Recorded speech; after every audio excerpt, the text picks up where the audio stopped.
It's Saturday and the time is 1 o'clock. Chumongous ready, so the show's about to start. The beat's steady, so the flow got a beat too.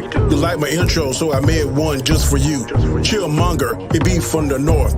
33 questions, you got no other choice but to check him out and feel his vibe. He got one of the hottest shows alive. So have a seat and tune in. Chill is ready, so let's begin. 33 fire questions. Chillmonger made these questions. Please check out these questions. Saturday, 1 o'clock p.m. Eastern Standard Time. Don't you miss it. Don't miss it. Peace. Hey, you're watching 33 Burning Star Wars Questions. I'm here with the neighbor to the north. Neighbor? Yo. I don't hear you. And I don't know if it's my phone or my internet or it's your internet, but we'll find out in a second. People in the live chat, hello. Do you hear neighbor to the north, or is something wrong with my microphone, my camera, or my headphones? You hear that, right? I can hear that, but can anybody else hear me? We got the attention-seeking Geek. Ben's going to be here a couple minutes. And Adnan says, Assalamu alaikum, chill. Wa alaikum assalam. Hi, everyone. Hello. Let's just start with the show. Oh, we can't do that. We don't know if it's my fault or your fault. People in the live chat, please let us know. Do you hear the neighbor to the north? Say something, Brett. Can you hear me? Can you hear me? I can hear myself. I don't hear him. Well, it's probably my settings. I don't hear myself. No, it's not my settings. No, it's you. He said I gotta go. No, you want to exit and leave?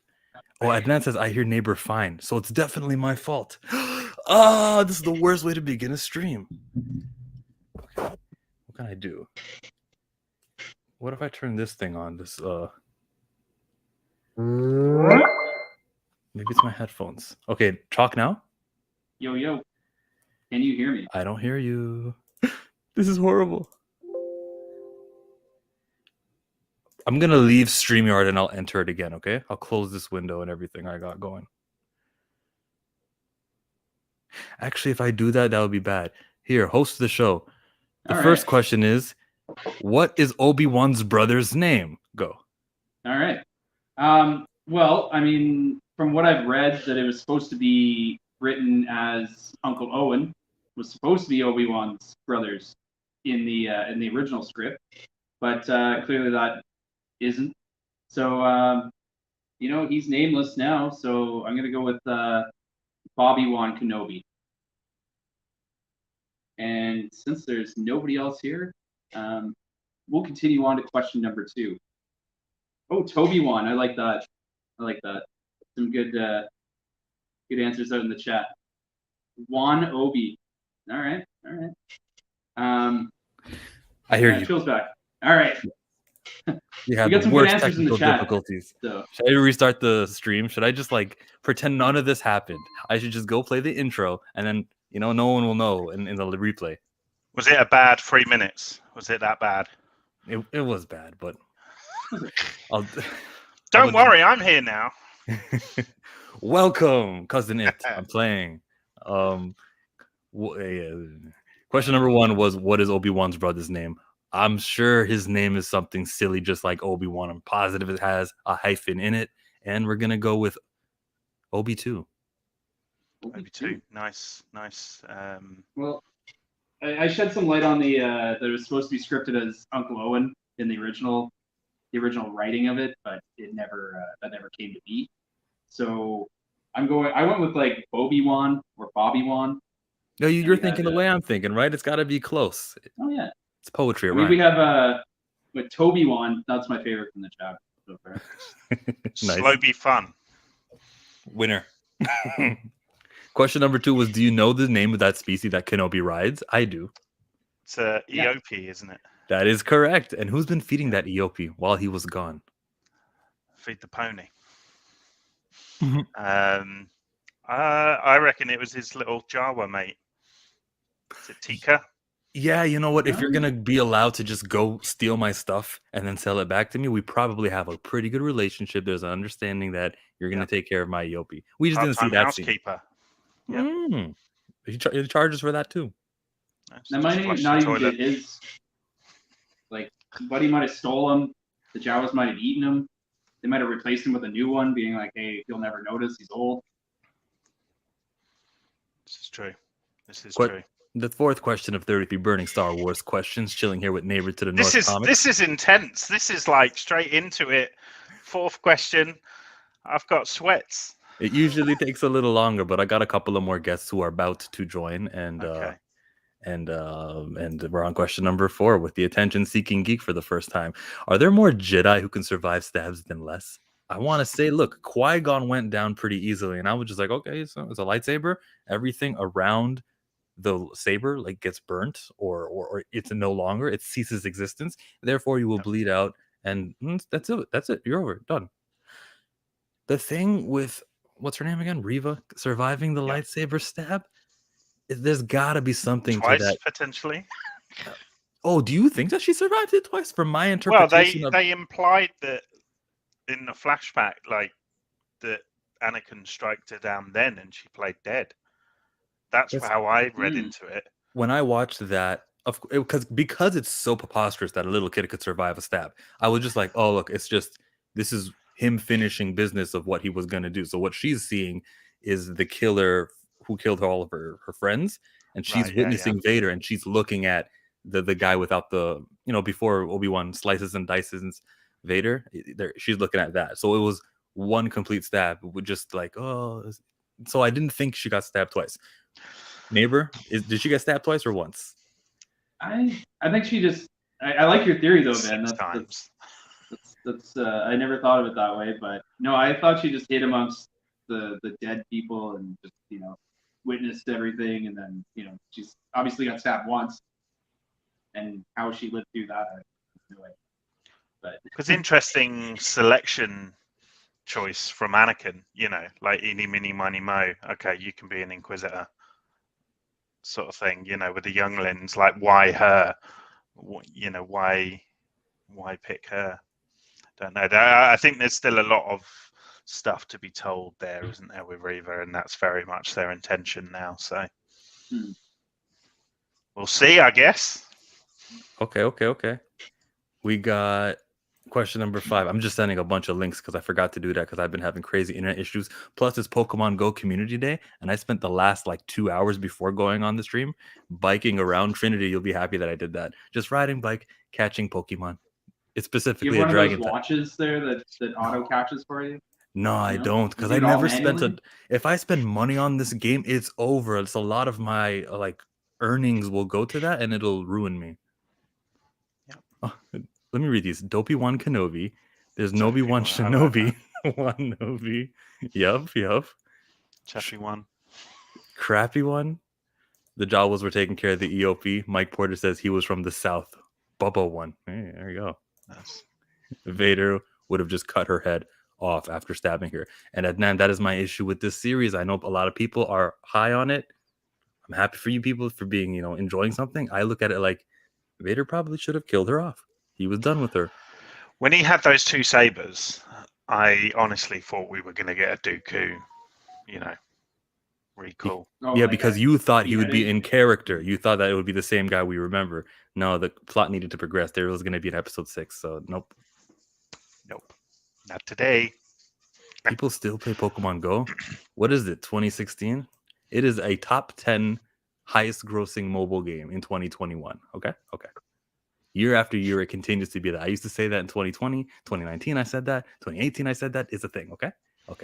I played it before I had a baby, and then I just, that was the last Pokemon I ever caught was my own baby.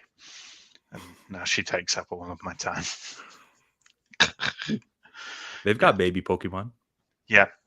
And they don't shit as much as the Digimon. So, that was the thing that the Digimon did. Pooped all the time. Pokemon Go to the polls. Hillary Clinton 20. I remember that. Yep. Wow. None of us are American here. No. Are we not? Canadian. Yeah. Oh. Except for you. Yeah, I'm actually calling in from Zimbabwe. No, I'm from sunny England. And it's what, like, Actually, it is quite 8 in the nice morning? today. It is 6:10 p.m. right now. Oh, yeah. It's a good time. It's a good time, and it's morning for you guys, so we're all relatively fresh, Mhm. ready for 30 questions or however many left there are. We've got 28 questions remaining. How good can a Storming. homeschooled Jedi get? So we know that the Empire took over, Order 66 happened, all the Jedi temples are burnt or occupied or ruined, okay? What if you're just like you're a kid, you may be brooming and you're kind of trying to learn things because you know about this force thing that you've heard about because you heard the legends and you just want to get yourself right. How good can you, a homeschooled Jedi, get? The most we got was The Last Jedi, where the broom kid, he got the broom. What do you call it? When you're not repelling, but you're attracting. That word? He attracted a broom and he's like, let me just take care of business. That's pretty impressive. I don't Yeah. think you get more than that. I would think there's some form of YouTube in a galaxy far, far away with some sort of tutorials. There has to be. Nice. But with the way that the Empire is, anyone who clicks on that video is on a list. That's fair. Uh-oh. Mhm. Yeah, don't subscribe because we will come and kill you. Subscription comes with consequences. So I don't know. I think you got to be homeschooled. Listen, a homeschooled Jedi, you could do things like, that force speed thing that happened in Phantom Menace? You can't do that. No, that's some expert stuff. We've only even seen it a few times. You're not going to be that good of a wielder of a lightsaber or a stick, but you will be lucky. A homeschool Jedi is pretty lucky. Could you say, like, Luke technically just went to the teacher's house on Dagobah and was homeschooled? Like, he didn't have pupils around him, did he? If a master class thing, do you consider that homeschooling? No. There's some good teachers that don't work in schools, and Yoda He did. That disqualifies Yoda Yoda. didn't like the way he was treated by his headmaster, and he wanted better pay, and he was like, I'm going independent. That is not exactly how that went. He taught generations. In fact, he's the most qualified. Like 900 years he lived. Don't tell me that Yoda was... Oh, another Canadian joins. Hello, Jada fanboy. Hey, Hey, it's good to see you. I know. And subscribe Nice. to the Jaded fanboy to get more jaded takes like that. We were just asking how good you could be if you're a homeschooled Jedi. No masters, no previous... what do you call it? What do you call it? You're not a Padawan. You're just you. I've got metachlorians in my system, and I'm having at it. How good could you get? I guess it's the debate of, like, if you've never actually been in a fight. Well, no, it's not only that. I mean, you your use of the force powers don't really need a trainer. I was just saying the use of the lightsaber, interactions, like the fighting, the lightsabers, that would require a master. But actually, like if you realize that you don't really need Yoda to teach you how to lift up rocks. Right? I don't know about that one. I think you need Well, him to because help you out. Okay. What about like accuracy, like blaster accuracy? Well, because Yoda was to give Luke the patience he needed to learn how to do it. Like Luke had the power. It's just that he was going, you need patience. You can't just, I know you want to go save your friends, but just because you want to lift the rocks, that's not how it works. You have to learn how to figure things out. You have to learn how to absorb. You have to learn how to focus. No. The biggest line: do or do not. There's no try. No, if he goes, after he does it, he didn't Yoda say the line like, "That's why you fail." So it's not really just about patience. It really is having to do it without trying. Mental fortitude. He goes. I didn't think I could do it. And then Yoda goes, that is why you fail. Fine. So Yoda's teaching him how to think. Right. That's not patience. He's teaching him how to, he's not teaching him how to use the force. He's teaching him how to sit down and shut up. Right? So I could do with that lesson as well. Right. So I'm saying, I don't think you need a master to figure out the force powers. Well, didn't Grogu's figured out a little bit without any teachings from Luke, right? Well, Your favorite guy? okay. Or plot armor, whichever you prefer. Grogu knows how to force choke, man. He's. I reckon he's had some right dodgy teachers in his time. And steal cookies. And Yeah, get beat up by stormtroopers. No, question 5.5. How the hell did Grogu know force choking if he's 50 years old? He was brought up in the no. Okay, all right. He was 50 years old, but like the last 20 years of the Empire, those people taught him the force choking. It was probably Vader. Yeah. Grogu met Vader as canon. Question number 6 of 33, burning Star Wars question. With an unlimited budget, who would you attach to a Spaceballs 2? Spielberg? Do we go with Seth Green, Seth Rogen? Who do you got casting? Who would you have directing? Who was behind this thing? The only person capable of directing, Kevin Smith. That's your only answer. Spaceballs. You want Kevin Smith to do Spaceballs. No, he's too much of a shill to make fun of things that need to be made fun of. When he started, yes. Now he's too pro corporate. He's too of a nice guy to do this Spaceball. I need someone with an axe to grind. Give me Jon Favreau. I'd like Seth MacFarlane. I think the Family Guy spoofs are hilarious. If you carried that over. Maybe. Yeah, but he already I've not found him funny for a long time. So if we know anything, it's got to be a Seth. Yeah. So the answer is Seth. Seth Jones. Judges. All right. Yeah, but that's just because there's a lack of options. That's the thing. I mean, how many How about Mark Hamill? How many directors like Mel Brooks exist? Just a really old, jaded Mark Hamill. Maybe not like Mark Hamill to direct it or whatever, but I legit think Mark Hamill would be in it. I reckon he'd be bang up for that. How funny that would be, to have him in it. And you could almost, if you centralize it around those sequels, that's money right there. You should have, if they're gonna do it, have Mark Hamill in Spaceballs 2, like they had Hulk Hogan in Gremlins 2. Okay, one thing with Mark Hamill, wasn't he in The Big Bang Theory? Didn't they make a joke about Star Wars? I hate that. No, I've not seen it. Well, no nerds actually like it. The comic book people that they're supposed to replicate. It's jocks making fun of nerds. That show, I like this one here. So Kevin Smith can't make good films anymore, and Ricky Gervais. He's my man. Ricky Gervais wouldn't get the joke. That's the problem. Taika Waititi. There's another good one. Yeah, but he's doing an actual Star Wars film, so I don't know whether Disney would massively approve of him doing an actual Star Wars film alongside a spoof. You've got an unlimited budget here. You're going to be able to take the sue that they're going to come. If you have an unlimited budget, learn how to figure out how to reincarnate Mel Brooks and John Candy. I'm not sure who Mel Brooks is. Let me Google the director of Spaceballs. Appear in Force Ghosts form. He was yogurt. An American actor born in 1926. Oh, he died already. Okay. Remember the movie Blazing Saddles? No, he's not dead. It doesn't say he's dead here. Is Mel Brooks dead? He's 95. Mel Brooks dead? Question 6.5.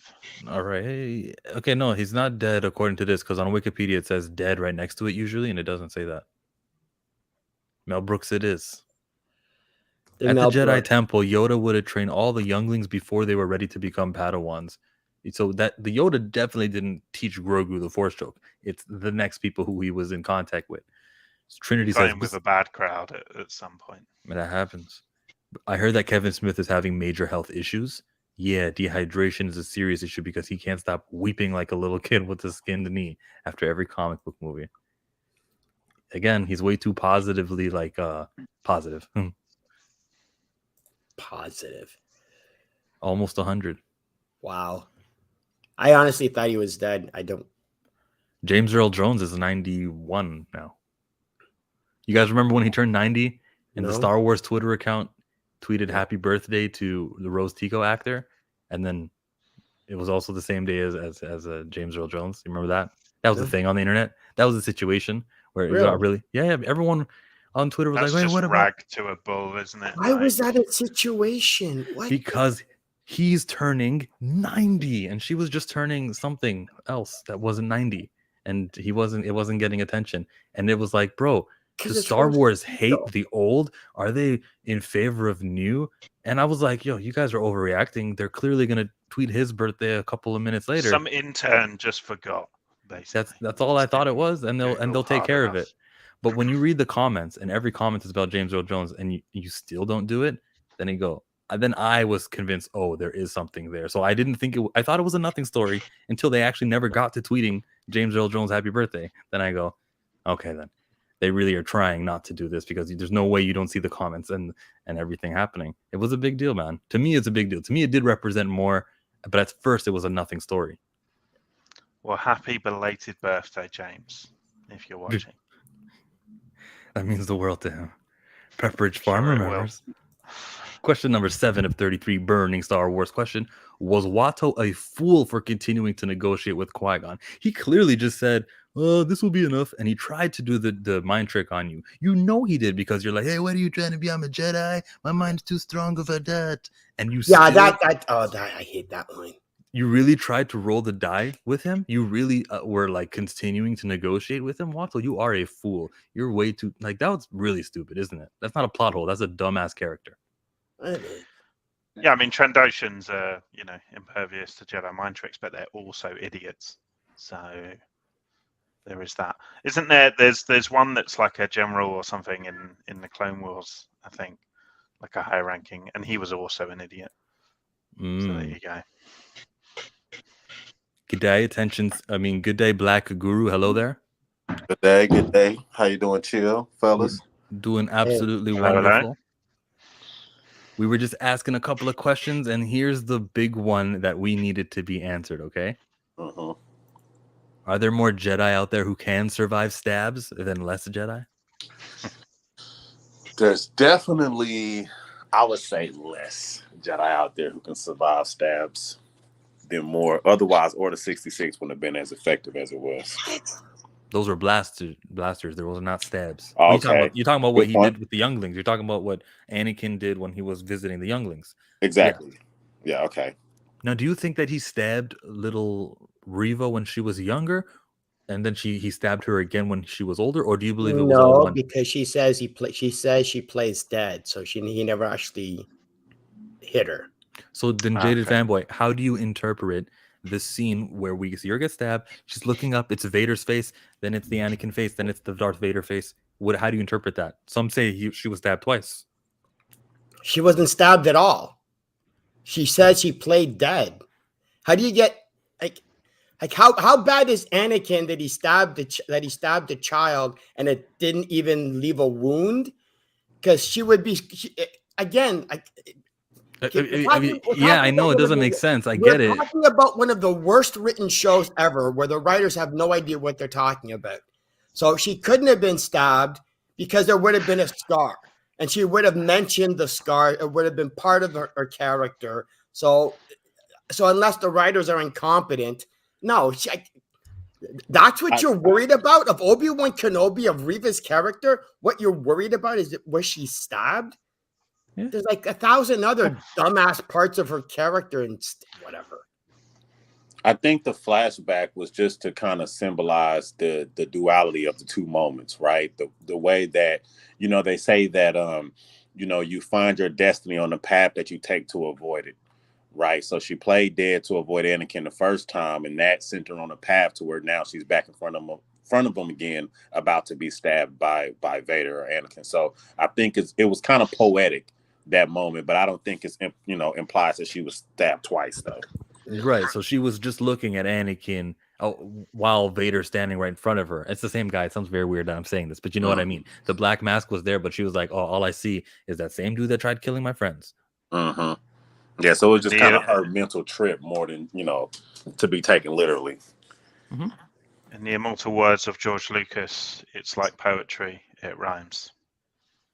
I'd put Lord and Miller on a Spaceballs. They're decent. Yeah, they're doing the Spider-Man Into the Spider-Verse movies. What's not too smart, eh? Yeah, Watto is not too smart. We got Jared saying everyone surviving stabs is easily one of the dumber things I've seen this year. I'd second that. Triple G Comics says it's all kicking off. The only people who survive the stabs are the ones that have the plot armor necessary to deflect the blow. That's it. She was needed to break some canon in the next episode where Luke Skywalker is looking at lightsabers and being chased. That doesn't break canon, but it definitely doesn't sit well with me. So question number 8, where the hell was Ahsoka Tano? Did the novel cover this? Meditating with the owl and stuff, isn't she, at that point, I think? Right? She's in meditation with the owl. Exactly. Yeah, she's with the owl, hanging out somewhere. She was too smart to be part of this stupid show. That's what she was. She was too smart being attached to Dave Filoni where she didn't need to appear on this show. God. No, I'm glad. I'm so glad she didn't appear because I think it just would have added fuel to the fire for people that didn't want to see her in Book of Boba Fett and stuff like that. So I'm glad she. Why didn't they want to see her in Book of Boba Fett? She just had basically a cameo. Mm-hmm. Yeah, and I think that's what irked people is that I think they thought that she was shoehorned in as an advert for her own show sort of thing. Yeah, I'm all for it. Look, I love me some Rosario. I love me some Ahsoka. So I would have her just literally walk past. Hello. Right. And that would do me. As far as I'm concerned, Baby Yoda was shoehorned in, so I don't really care. I'm not worried about shoehorned in for 2.5 seasons. Yeah, he was literally shoehorned in because otherwise half the audience wouldn't bother watching. Like he's gone. He's not gone, my friend. You've got many years of Grogu to come. Many years. God. So many. Also joining the stream is SSJ K.Sanctum. Hello, K. What's up? What Trinity says over here is interesting to me, but I'm going to shoot him down. He says that pain tolerance and other things come into play. I was hit by a car. I'm relatively okay. Somebody else might be dead, paralyzed, or possibly defeated emotionally. I'm alive and well, about to collect some moolah. But here's the thing, though. A lightsaber going into you. Jaded is saying what I'm saying. Yeah. And then everything around that is supposed to disintegrate because that's what the power of the lightsaber does. Now, with all of these essential parts of you missing, it's different. I can lose a finger. That's not like a organ or nothing. There's nothing in your midsection other than organs. And don't worry, because apparently revenge can keep you alive. Yeah, all right. If you're a Sith, I can buy that from a Sith. This is the thing with the Sith, and I kind of understand it. Yes, there is cases where sometimes that will and that drive does come in, that adrenaline, all that does keep you alive somewhat temporarily. You don't really think about the pain. But she went from this planet, had to hop on a ship, sit on that ship for a while, sit there and deal with this pain, then went to another planet, running, exerting all this energy, limping. But hobbling. No, she was still wounded because at least she was still hobbling. But we're going to ignore the fact that she was able to make it there in the first place. But don't worry, she was hobbling, everyone. Yeah, she was alive for a little too long. Like, I understand it's like maybe on the ship, she used some tech that healed her or something, and then she went there, but she just got on the ship. She's a mod. I'm telling you, she's a mod. I'll have to accept that. She was alive a little too long. Like, that plot armor was a little extra strong for her in that moment. I would say everything after the stab was bullshit with her character. Like the stab should have killed her. That would have been a better, I think died in 5. finality. Her character arc should have been over in 5 because, this is what it should have been in episode 6. Real quick, not to take away too much. What it should have been episode 6, not her trying to go kill Luke, but she's trying to chase after Vader again. They all get to that planet where Obi-Wan and Vader are going to fight. Vader quickly dispatches of her, knocks her away, and Obi-Wan and Vader have their fight. Obi-Wan goes to Reva's body, says some bullshit, whatever, the emotional blah, blah, blah. Then he goes back to Tatooine, show's over. Boom. That's it. That's it. I could have lived with that. Wait a minute. Now, are you talking about Reva being stabbed, or you're talking about the Grand Inquisitor being stabbed and surviving? Reva. I know the Grand Inquisitor has multiple stomachs. I've heard that explanation. Yeah, you got multiple stomachs. But again, they didn't. You only know that if you're a nerd. Do you know what I mean? Like they never kind of explicitly said that, which is just That's an like issue. one line. Yeah, it is. It is like for my wife who just doesn't care. We need We're those stomach, lines just to help and his normal stomachs people along the way. his stomachs are where his chest is, and all of his other serious stuff is like what, on the back of his ass, so it doesn't actually get hit. Clearly. What are you talking about? Hey, it's science fiction. Because he has 2 stomachs, he can survive it. Well, Look, well, Hey, I'm okay because he's an alien. He's like a legit alien. Reva is a human. So for her, I'm gonna expect of her to Wait a minute. well, we've seen Sith. What I'll say is we've seen Sith come back from the dead. Palpatine's done it.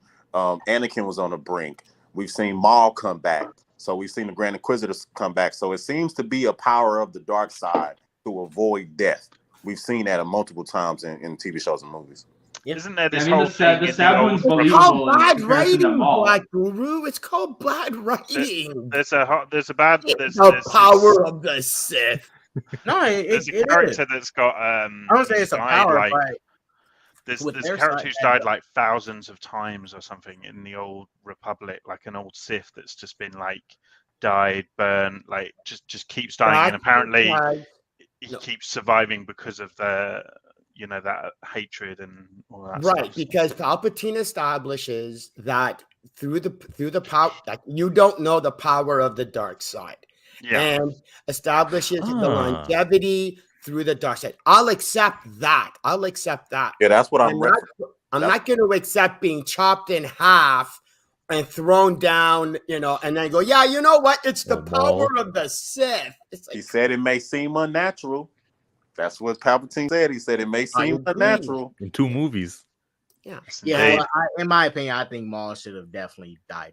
But again, too popular. Like, you know what brought him back? Not the power of Sith, but the power of being a fan favorite. Same thing with Boba Fett. Mm-hmm. Boba Fett doesn't have the dark, isn't part of the dark side, but apparently he was able to survive, because of bad writing. It's just. That's a good point. If Han Solo comes back, then we know it's all bullshit. Like then we'll know it's all bullshit. Hey. Han faked his death. Han faked his death. That was a fake Han that died in episode 7. That wasn't really him. It was a droid. A droid with human skin. Nice. Yeah. Diesel says here that I think Ahsoka might have been doing her fulcrum thing during this time. That's totally what she was doing. Wait, are you talking about in the context of Obi-Wan or like in general? Where was Ahsoka during the show of Obi-Wan? And as far away as possible. That's what she was doing. Well, okay, so she's not with and by the time Rebels come, which is 10 years between the next 10 years, she's working with she's establishing helping establish early rebellion. And then she disappears. This part, I don't know where. To be fair, she should be here. Obi-Wan should be like getting in contact with her. Like, not saying that they need to be a constant, but like establish a connection. Is there like the last 2 that he would have somewhat of a connection with? That's out there because they're both tied to Anakin. Sure, she should be here, but then I'm like, that's the Star Wars canon stuff. They don't know how to make sense. She shut herself off from the whole Jedi thing as well, didn't she? So potentially she's not got that Force connection. You would just think Obi-Wan would at least get in some form of contact or establish some type of friendship where, like, hey, she comes by every once in a while to just in case. Here's my number. Just checking on him, see how he's doing and stuff. Why? He's trying to lay low. Okay. I'll settle this. They're both laying low. Disney Star Wars. So there you go. Oh, then so why doesn't he keep in contact with Yoda then? So then Yoda should have been able. So then Yoda should have dropped by every once in a while. That'd be nice. No, I'm not. With Yoda, he went to a swamp planet where there's no people at. He's cut off from everybody. Well, that's what Ben was doing too. But No, he wasn't, because he was working at a job in public with other people. He wasn't cut off. Yoda's cut off. Yoda's cut off. Obi-Wan was not cut. He was. Excuse me. At the end of the episode, at the end of this series, Ben, for some reason, leaves his cave in the middle of the desert to go where? Somewhere. Where's he going? I don't know where he went. Another cave in the middle of the desert? But he's not hiding. If he's hiding, Yoda's doing a better job at hiding than he is. Yoda's doing a way better job. Secluded planet. No one's there. You can't compare like Dagobah to Tatooine, right? Like, wait a minute. How one's like a major hub, and the other one's like right. The Empire goes to Tatooine. That's the thing. He's got to be on Tatooine to watch over Luke as well, hasn't he? You had the Grand Inquisitor, you had the fifth brother, you had the three sister who were on Tatooine and didn't know that Ben was on there, and he's going. We've been there. We've been looking for him for 10 years. They have been actively searching for Ben for 10 years. Now, because this show has established how goddamn incompetent they are, they couldn't find anything. They when they found out Ben was alive, they started wasn't looking for Ben. Yeah, it wouldn't have been 10 years because she was still a youngling. Jedi in general on that planet, but when they caught wind of Obi-Wan, no. They were looking for him. Episode 1, the Grand Inquisitor says, the fifth brother says, we've been looking for him for 10 years. And Reva says, well, maybe you haven't been looking in the right places. Oh, yeah, well, yeah. So according to the Inquisitors, they looked for him for 10 years and then gave up, which doesn't make sense because he's only been hiding for 10 years. So what did he do? They just gave up 2 days ago? Well, it was convenient. They found him on the same planet. They never found him. They drew him out. They never found him. They couldn't find Ben, but they ended up figuring out that Leia was his daughter, and apparently Darth Vader had no problem with them kidnapping his daughter. No, I had questions about that too. Vader never. Wait, no, I don't think they knew. They knew Leia was tied to Organa. They didn't know that was Vader's daughter. Not the other. But Vader does. But Vader do. Vader knows it's his daughter. I never got that. I never understood why that wasn't addressed. He doesn't know yet. He knew in Kenobi. I don't remember him knowing. He knew that was his daughter in Kenobi. I'm pretty sure he works it out. He didn't know that was his daughter. You think the Grand Inquisitor didn't snitch? You think the Grand Inquisitor didn't snitch? No, I'm saying the Grand Inquisitor didn't know either. No, nobody knows. Because Reva didn't know, because when she did a Force mind trick, she would have knew. She didn't even know he was a Force. He should be able to feel it, though. Guys, he goes, "How dare you kidnap a senator's daughter?"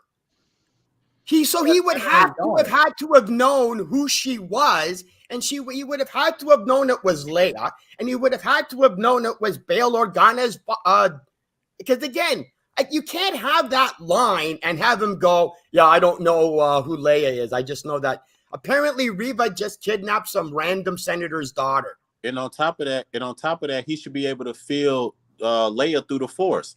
The same way he knows when Obi-Wan is present, the same way he knows when certain people are present. He should know when his own daughter is in his castle. No, but he's never met her. With Obi-Wan, it was, I never felt this daughter. Since.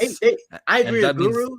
I agree with Guru. They should have sensed that she was a Force user, but knowing that was Vader's daughter. But is that something that can be sensed? She's not a Force user. She's 10 years old. She's not a Force user, though. She's not a Force user. She's a 10-year-old kid who can apparently withstand the Force mind probing of an Inquisitor. So, in other words, the Inquisitors suck at their job. Except it doesn't really make any sense because apparently Aja, who is a con artist, cannot withstand the mind probe, but a 10-year-old kid can. And what I'm saying is Vader himself should be able to sense when his daughter is on the same planet as him. But what are you using that? Why are you're emphasizing daughter as if there was a prior time where somebody had a family member that then they sensed? Well, I'm emphasizing daughter because Vader is connected to his kids. That was his whole thing when Padme died and everything like that. He never met his kids. Yeah, he never. Yeah, but he never met him, but he knows that they exist. Got power. They should Like have. A New Hope, he stood next That's to. the problem. He should sense her power. He That's stood the with her bullshit. in A New Hope, and he doesn't know that's his daughter yet, does he? Yeah, it's not until the original trilogy he finds out that Luke is his son and Leia's his daughter. Yeah, if he could sense his kids, and when Padme was pregnant, he would have known. But she was like, "I got news for you. I'm pregnant," and then he found out. He could have been like, "Nah, hey, I see something better." Okay, so I have a question. So how did he find out Luke was his kid? Because he told Luke, "I'm your father." Oh, because last name was Skywalker. How many Skywalkers are out there? He put it together. I mean, but he says, "I'm your father." Not I'm your uncle. I'm your father. Yeah, in the real trilogy, I don't he knows remember his family. How could he be the uncle? He has no siblings. Found out in that No, I'm just saying, that like, that was the son. He knows he's not. He's no. How would Anakin not know he doesn't have any siblings? No, this is my point. The point I'm making is Anakin was a slave as a kid. He wouldn't know how many family members he has. All those stormtroopers who shot up Baru and what's it, Owen? Yeah, well, he his probably would have family. got that report. Oh, that's the house that you guys took down. Well, that was my old residence. Luke his family Skywalker. was limited.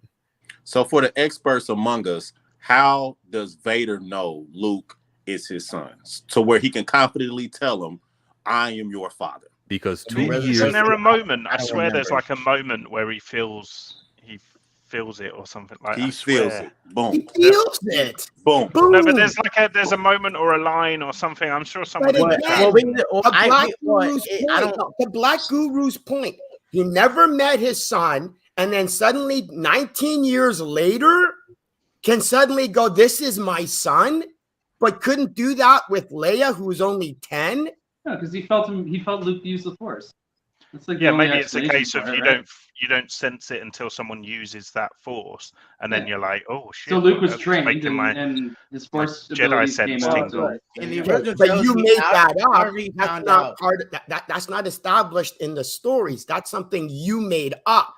You It made doesn't up establish. you made up that they knew it's Vader's daughter. That wasn't ever said. How could Reva have stolen Leia's daughter and then have the Grand Inquisitor say you stole a senator's daughter without knowing without knowing who she kidnapped? How could the Grand Inquisitor have known that that Reva kidnapped a senator's daughter without knowing? Are you looking forward to season 2? Oh hell no! I wasn't even looking for. I wasn't looking forward to episode On my 2. lips. Wait, no. They knew they were stealing Princess Leia Organa from Bail Organa. God That's damn. what I'm saying. But as far as knowing that was Vader's our time, none of them knew that. Well, there's Yeah. actually a clip right here that explains you can use the Force to figure out your family. Right here. Search your feelings, you know it to be true. I do search your No, feelings. search your feelings. He literally tells Luke to do that to figure out that I am your father. You know what? Yeah. And look, this is just a thing, right? And this is why I say always about live action Disney Star Wars. What Star Wars in general, these Force users are mad inconsistent with their abilities. Yep. 1 minute they can do this. In animation, they can do force pushes, front flips, back flips, Helicopter. all this. But in live action, they're like, "Oh, I can't grab another ship. Oh, I can't do it." It's like they're so inconsistent with their abilities. It's Ninth question of 33 burning Star Wars one time they questions. can sense on it. It's like, yeah. Would you rather be called scum by Grievous, pretty bad, or would you rather have Obi-Wan Kenobi look at you and call you a Darth? I'd rather be called Sick Darth. Darth means father. Okay, after Obi-Wan Kenobi, I don't give a rat's ass what Ben thinks or says. I think Darth means evil, Vader means father. Let me look it up again. One of us is right and one of us is wrong. I'd rather be called Father is part of it. I just forgot which word meant father. Yeah, but it's the German I'm version. pretty sure Darth is father. Yeah, I don't know whether it's the Scum exact is a very word, but it's disgusting- inspired by a word. Yeah. So Darth, Yeah. Darth means dark. Vader means father. So dark father. Don't question me. Neighbor, you're wrong too. I- Sorry, Black Guru, you were saying? No, I'm just saying. No, I was just saying I'd rather be called scum. I mean, excuse me, Darth, because scum is a very dirty word. It feels very trifling, and it can mean a lot of nasty things. So at least Darth is kind of more specific than scum. It's very disgusting. But what comes with being called a Darth is just the superiority that Obi-Wan has. Like, he knows he's the master of you. He's going to be like, all right, that's the lifestyle you want to choose? You're a Darth. You earned that. With scum, it's just like, you're not necessarily a scum. You just get called that stuff. But Darth, you're a Darth. You really are a Darth, aren't you? Yeah, Darth. That's a compliment. But you were telling a Sith you're dark, and he's gonna go, well, yeah, hello, wake up, thank you. Like this is how incompetent this Ben is. Well, even the old Ben says that. Only a master of evil, Darth. I mean, after this show, I do That feel was some nice. way about Chill, Ben Mongo. I appreciate that logic in impression. the next 10 years, but But he wasn't saying it as an insult. He was just So you would rather be called scum, Jaded Fanboy? Or Darth? okay. It's not so much what I'd be called. No, it's you by got to whom. answer. That's the Oh, question. yeah, it's by whom? It's by Yes. Kenobi. I don't give a like after this show. I don't care what Kenobi thinks of me. At least with Kenobi. Grievous, I got some level That's of the respect. name of his brother. At least with Grievous, I got some level of respect. With Kenobi, please. well, Grievous, he's not even. All I gotta do is be a 10-year-old girl. I can do whatever the hell I want. And Ben is like, oh, please stop. I don't know how to actually deal with a 10-year-old kid and say no. Jesus Christ. I've got a 2-year-old kid, and it's very hard to say no to. So Okay, well, Okay, I I had can two vouch. kids. I can vouch. I have 2 children, and when they were young, it wasn't that hard to say no to them. Because you know why? I was the parent and they were the child. Sorry. I said Neighbor- no to my daughter this morning, and she called me scum. So I'm going to say scum. Fits. Anyone else? I want to call my daughter and I want to say that, and I want to think, and you ask my daughter what would have happened if she had said scum, and she goes, I would have never said that in the goddamn first place. The next question in 33 Burning Star. Hello? Did you say something, Brett? No, Okay. 10. I made a motion. How well would Buzz Lightyear do in the Bounty Hunter He would do Guild? great. I think he'd do all right. To infinity and beyond. Well, Let's which give him Buzz some we're going off Beskar. of? Lightyear Buzz, Toy Story Buzz, or the animated Buzz? Or Well, just in Yeah, general? there's different buzzes now. I'm gonna go with the most recent one that is in theaters now, that version, because that movie was Lightyear. what inspired the toys and everything. So that Mhm. guy. I think that Well- Lightyear one could. I think that Lightyear one would be a good bounty hunter. Well, no, he'd He's be. too- He's too much of a He's too goody noble, two isn't he? shoes. Yeah, he's noble. He's a goody and- two shoes. I mean, but being a bounty hunter, you're not exactly evil. You're still on the side of the law, but you do it for money. Yeah, he's selective with Then the he'd bounties. Then he'd be a then he'd be an officer. He wouldn't be a bounty hunter. No, But he'd be those a are bounty evil. Space Ranger. He'd be a space ranger. Yeah, he'd be a space ranger. Not really. Still very different bounty hunter because you're taking like contract. You're like contract work. It's like you're not just protecting any and everybody. You're not even really a protector. Someone pays you, go hunt somebody, you get them, bring them back. Boom. I feel like he'd be very selective with his jobs. Like he'd only take bounties on bad Well, people. Well, not to deserve get. Oh, I can see him being more like Dog the Bounty Hunter, like a good wholesome, Good, wholesome TV bounty friendly. not Yeah. to get woke or anything, but Oh no, don't say the word. the Don't only way use that he'd word make it- woke. The only way he'd make it in the Bounty Hunter Guild is if Yes. apparently he had a black female helping him. Otherwise, he wouldn't be able to make it. And that is not what the word woke means. That is true. Question number, which is true, what I said or what he said? No, he needs a black female on his side. If Yeah, he doesn't- otherwise, he doesn't know what to do. Otherwise, he couldn't do anything. 11th question. I Is was there, saying he needs one in general. He needs a beautiful black queen next to him. Oh, okay. Every guy needs a beautiful black woman. Believe me, that's different. Okay? I concur. We're playing 33 Burning Star Wars questions. This is going to be a 3-hour stream, and I know it. It's Pokemon Go Community Day, and I'm catching Pokemon here on the side. So every time you see my internet go out, it's because I'm overusing it. Question 11 of 33 is there a Father's Day in Star Wars? We just had a Father's Day, didn't we? But do they have it there? They've got a name day, don't they? Which is a birthday. You think they celebrate Father's Day? Do they even have a calendar of 365? I think they have a Father's Day, and that's really what Vader was mad at when he told Luke, "I'm your father, and I ain't got shit. You didn't give me shit, boy." I think. least Well, the How many? Okay, but exactly how many ties does Darth Vader really need? Come on. No, he there's doesn't never need that to choke you. He wanted a fishing pole. He like, shit, I've been trying to fish. What? When his Death Star is done, I want to go fishing. Anakin doesn't have the patience. I think on because they never really explored it. I don't think they ever will, but there's most likely Earth in this version of this, this universe, Star Wars. I don't think the Earth holidays translate over to the galaxies, this expanded galaxies holidays. So I'm not sure if they have like. Well, You're saying it's an Earth in this? Hold on. It's an Earth. I think Star there Wars? might be. I think there might be like a Milky Way galaxy and stuff. But Well, then the it's thing also an is- expansive universe. The Because thing where all is, these humans come from. they do have a light day, so they What? do have their own version of Christmas, so to speak. Oh yeah, the Christmas special. Because of the Christmas special, there's a light day. So yeah, they got light day. So they got light day. So it's kind like when you had said they don't really have the Earth version. Well, they did have their own version of Christmas, so to speak. So That's thing. I don't know about Father's and a Mother's Day in the universe, but stuff like Christmas stuff, I can see them having something like that. A gift giving day. I've heard of Empire Day and Rebels. I remember that Yeah, episode Empire where Day. Ezra was like, yearning the anniversary of Empire Day. Yep.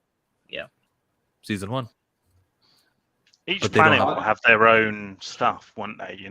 Like Ewoks will now have a day to commemorate the loss of all of those Ewoks. What was that day? What was that day they were celebrating? I think it was episode 8. No, episode 9, when they were on that dusty planet. Right. The same planet where Chewbacca was killed. They were celebrating something. Yeah. I think that was like a more planet exclusive festival for them. Well, I think Father's Day. Glastonbury. Okay, I think Father's Day is also a planetary exclusive in real life. I don't think that other planets that happen to have life, have alien life, are going, hey, we have to follow the Earth and we have to have a Mother's Day and a Father's Day. Yeah, I think on each planet they have more like individual holidays, but like a general one across the universe, like a universal holiday. We have a planetary holiday, which is Empire Day. Empire Day is exactly that. Everyone is going to have to celebrate that one. Yeah, because you don't have a choice. You don't have a choice.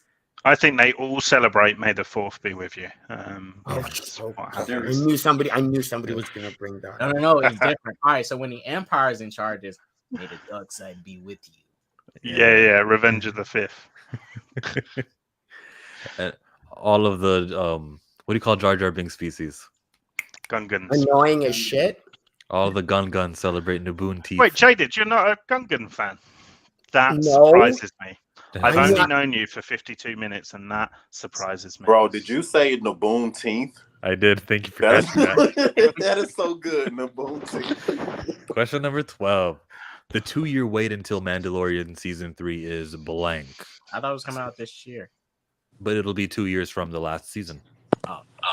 Do you consider the Mandalorian episode in Boba Fett as a, the Bryce Dallas Howard episode? Do you consider that? Honestly, from that point, I'd say that was the first episode of Mando season 3. Yeah.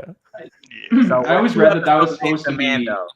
Wasn't that was supposed to be the teaser or whatever, like the opening First for two season 3. first They two just I thought- episodes, you guys I see the think. they kind of just threw teaser? that in there. Did y'all see the leak teaser? I saw it. Yes. Looks pretty cool. Yeah, Bo-Katan looking iconic. Yes, and I Well do remember said. that. Yes. From the celebration, remember? Mm-hmm. Yeah, that one. The I- 2-year. Go ahead. I was gonna say, I think a 2-year wait is perfect because some of these shows need to kind of sit down and get the writing together. I think to Jada Fanboy's point, there was some very weak writing. I think it's a lot stronger than he gives it credit for, but there was some very weak writing in Obi-Wan, especially with the third sister going to kill Luke. That whole thing should have been scrapped. Like that should have never even made it seen the light of day. So I think if they take 2 years to really plot out what they want to do with the Mandalorian, we can have possibly some of the best Star Wars content we've had in a long time. Yeah, you got that. That's why for me, Mando's still the best live action Star Wars show. Live action Star Wars show, still the best one. written, all that. I'm not It's the saying it's benchmark, isn't it? grand, amazing, immaculate writing, but it's the best one of the live action Star Wars. Mandalorian is immaculate. I'm not saying it is. It's not bad, but it's the best of what we got so far. Okay, oh yeah, it's the best of what we got because everything else sucked so goddamn hard.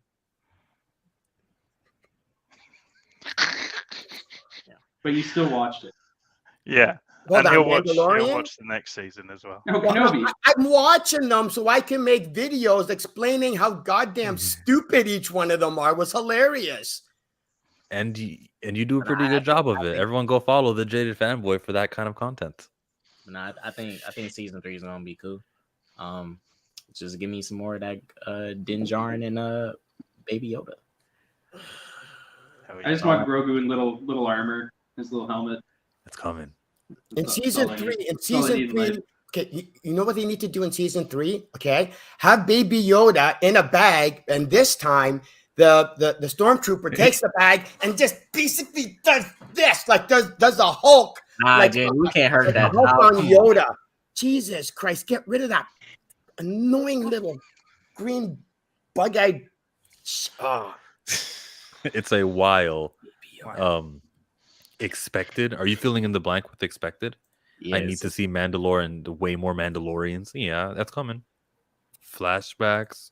Mando is the only Star Wars I'm hyped for, and Ahsoka. Definitely Ahsoka. Holy Ahsoka, shit. I'm hyped for. I think Ahsoka has the chance of being the better written one.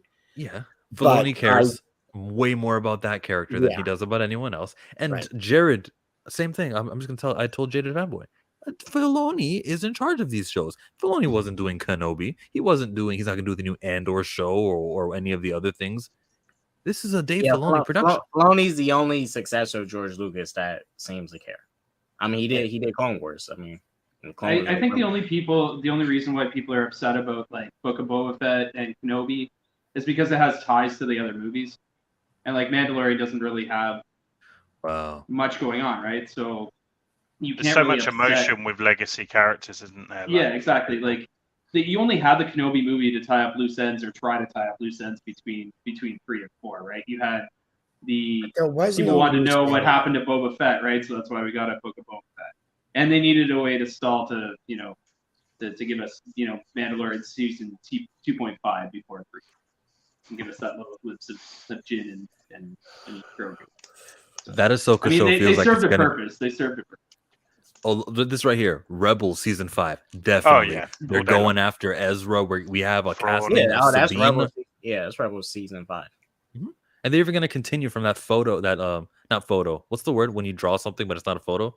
The picture that Sabine did the graffiti. All right, and I'm excited to see what they're about to do with Ezra because he's been with Thrawn. Who knows? Did this man become evil? Is he going down the dark path? Is he good? What are they doing? You know what would really upset people if Thrawn has got good. Yeah. So they've been doing something these past couple of years, and they've been. Star Wars Obsession adds that all stories go through the office of Dave Filoni. Yeah, now. But that show, and I'll send you the link right now, that show that they're doing, that they did in Kenobi, was written to be a movie years prior, years before Dave Filoni got his promotion. I don't consider this as like under that Filoni umbrella. Same with the Andor thing. That stuff was greenlit years ago. Yeah, maybe he got to look through it and says, oh, that can happen. Maybe there's a couple things I don't even know that Filoni edited through that, I'm thankful he did, maybe. But for the most part, moving on from now forward, now I'm going to consider these more like Filoniisms.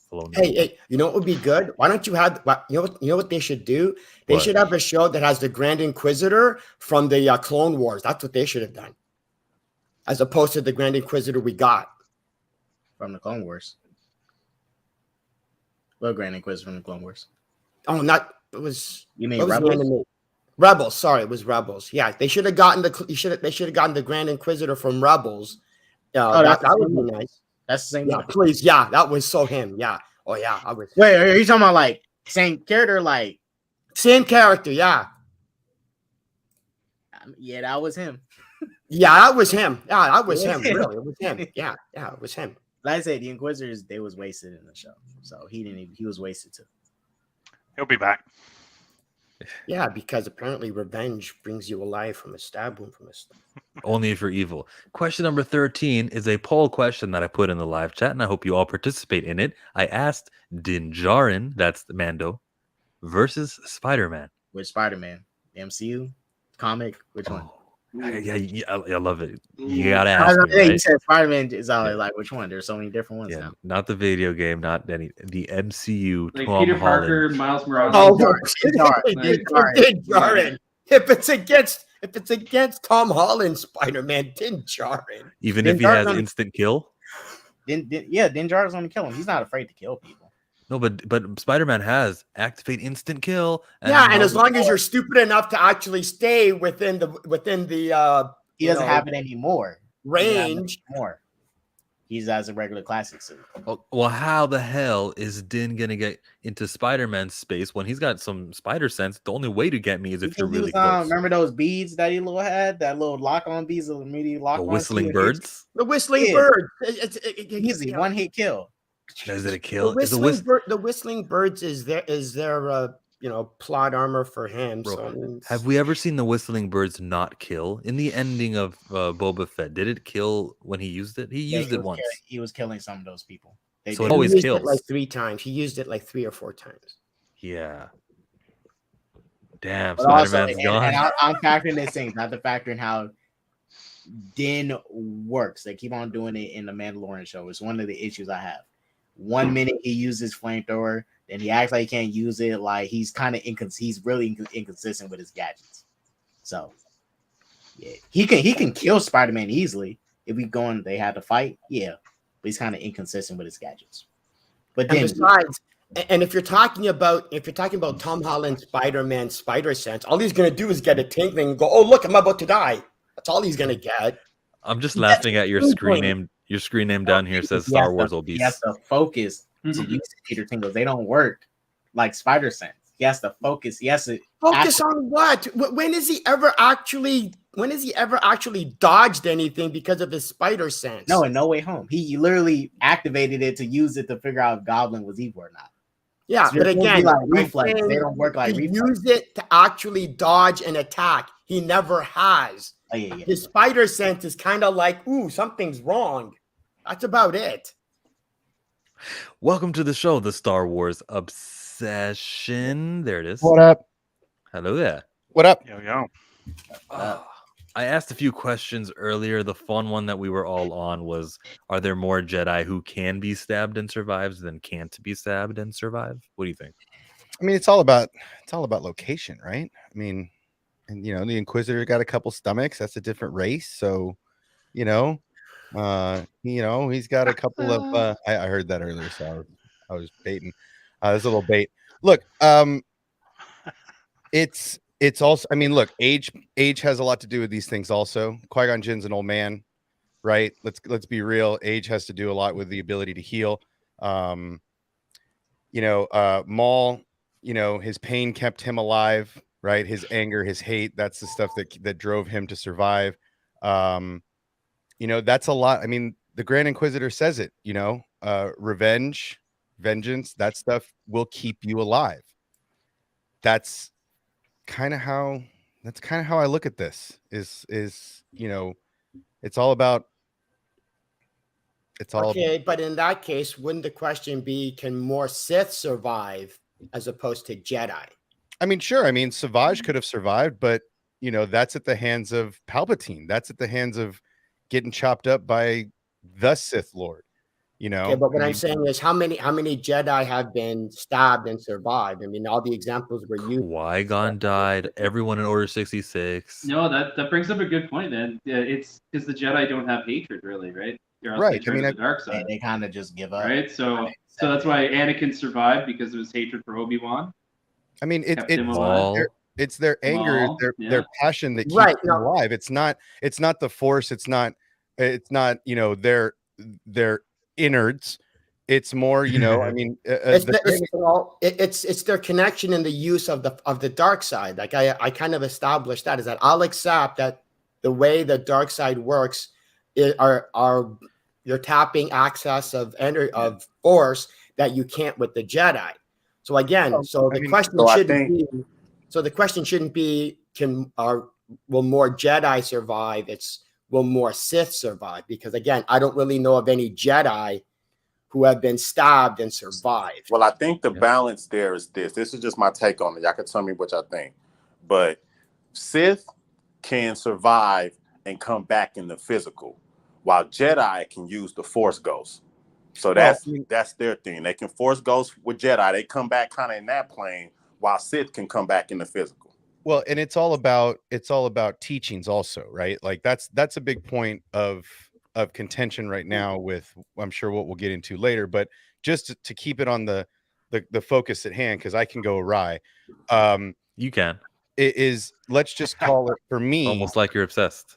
For me, that the dark side and the pain, the anger, the hate, all of that, just like with Maul. I mean, you hear the Emperor say it when he confronts Maul and Savage in the Clone Wars. He's like, "Oh, your hatred kept you alive." Like that's a known part of Sith. I don't know if it's dark Culture. healing. I don't want to know. I don't know what it We'll is. call it a technique. We'll call it just the dark side. The dark side. Let's just call it that. I don't know. I can't put a name on it. But it seems like Qui-Gon was an old master, got stabbed, went down, lasted as long as he could, but he didn't have that he was ready to move on, basically. Right? Like he watched his apprentice become a Jedi. Like for him, that's his fulfillment, right? Like right. And he didn't need to fight to survive. He was like, this is my time to transition into the Force. He was already on the path with the will at this point. So he already knew that there was a path to immortality. He didn't have to fight to survive. He knew to become one with the cosmic force was to let go of everything you fear to lose, and to fear losing your life is part of that. I feel like as well, like a Sith is like, once a Sith becomes a Sith Lord, they're not human anymore, or whatever species they are. They've lost like their physical. They still have like their physical form, but like Anakin Skywalker is no longer Anakin Skywalker. He's Darth Vader, right? Right. He made that transition, and but Darth Maul isn't really a Sith Lord, though. Well, I mean, Darth Maul was an apprentice. I mean, right. What I'm saying. I'm just saying. I don't think. But he still crossed over to the dark side. Like, right. I'm saying it's more incorporating powers of the dark side that the light side has no knowledge of, has no access to. Well, and in the case of Savage was re-engineered by the Night Sister magic. So him getting stabbed wasn't necessarily stabbing his physical form. It was releasing the energy that was giving him that form, right? So there's a lot of witchcraft and stuff that's going into some of these. But for me, it just seems like if a Jedi is going to get hurt in that way and pushed to survive, that's them almost turning to the dark side because they're not ready to let go of all that they fear to lose. Let me go to the question in the poll here. It was Din Djarin versus Spider-Man.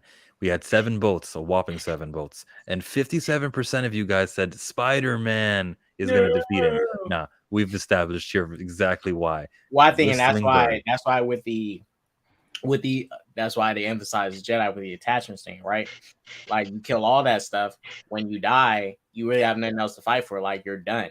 But with the Sith, they just don't want to give up. They have so much more. They have. And they're afraid of death, right? Because that's the difference between the Jedi and the Sith. One of the largest difference in the two the difference of point of view, right, is that the Jedi and the light are willing to let go when it's their time to go and become part of the cosmic force.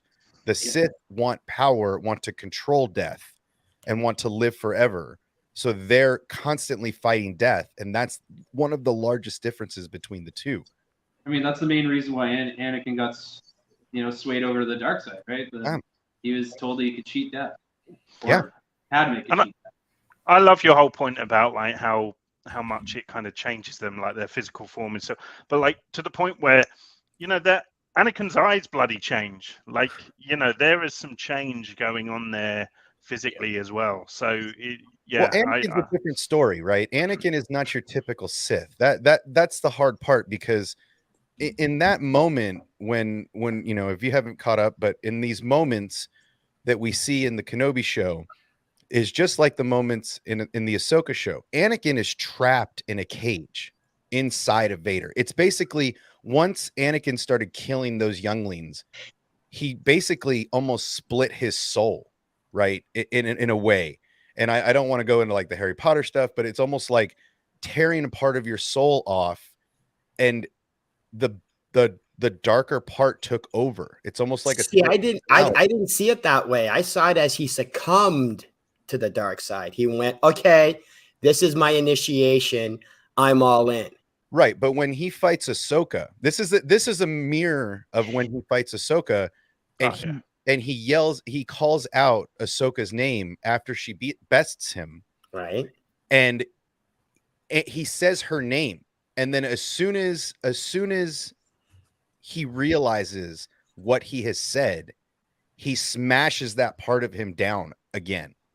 Right?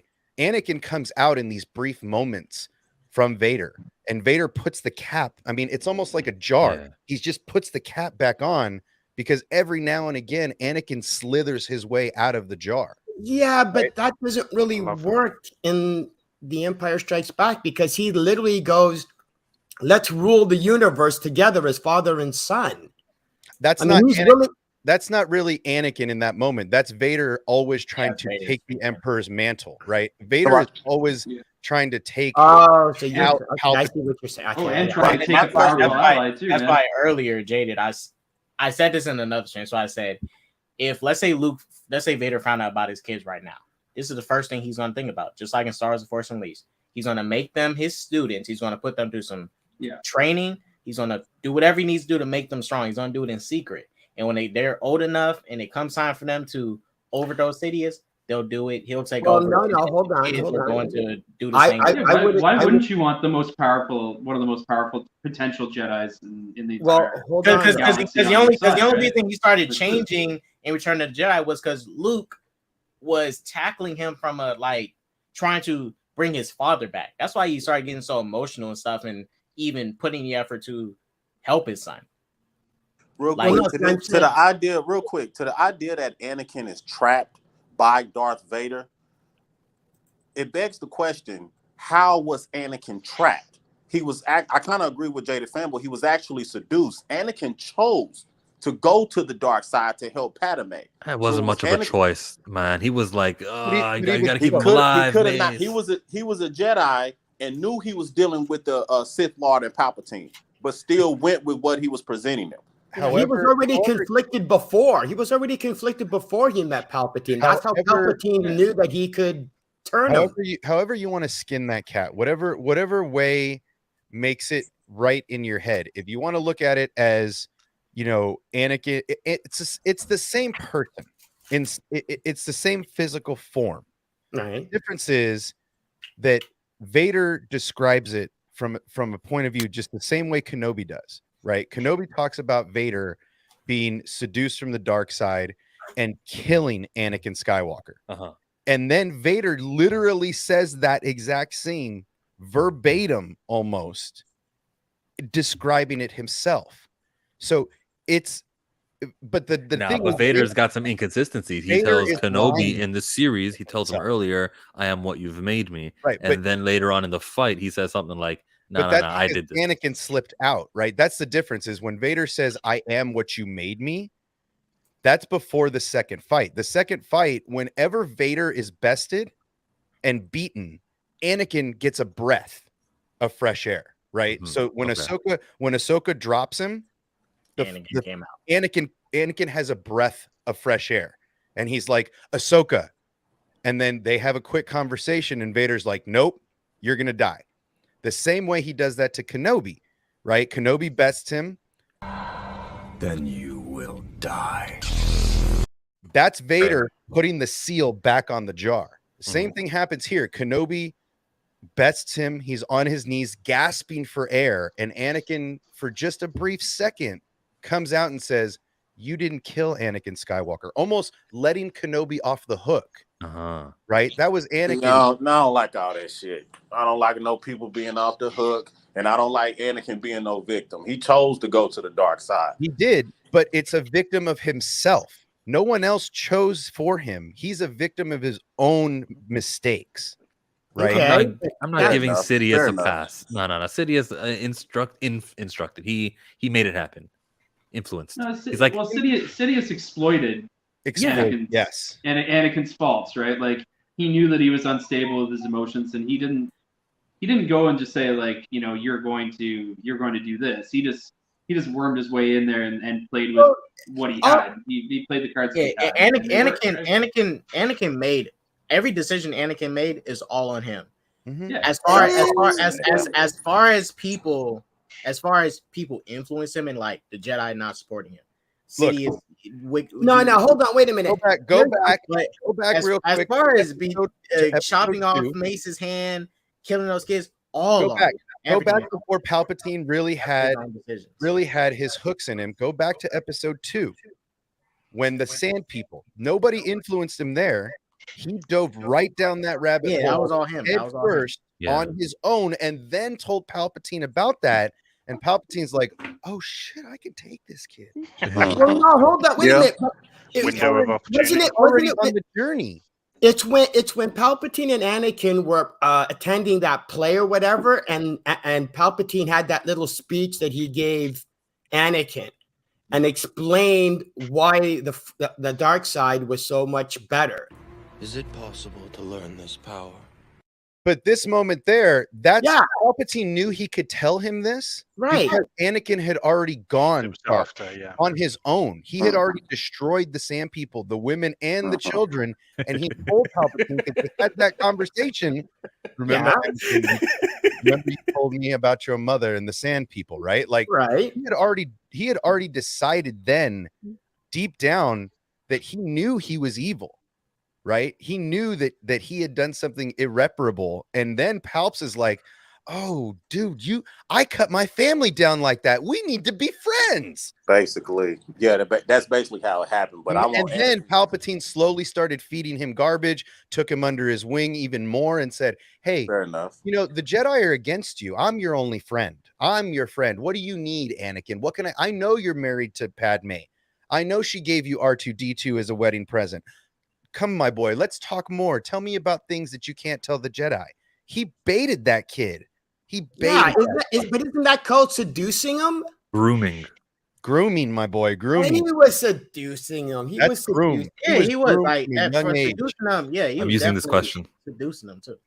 This is definitely gonna be a question next time about 40 years. But let's get back on track because I want to ask question 14: young Leia versus young Luke.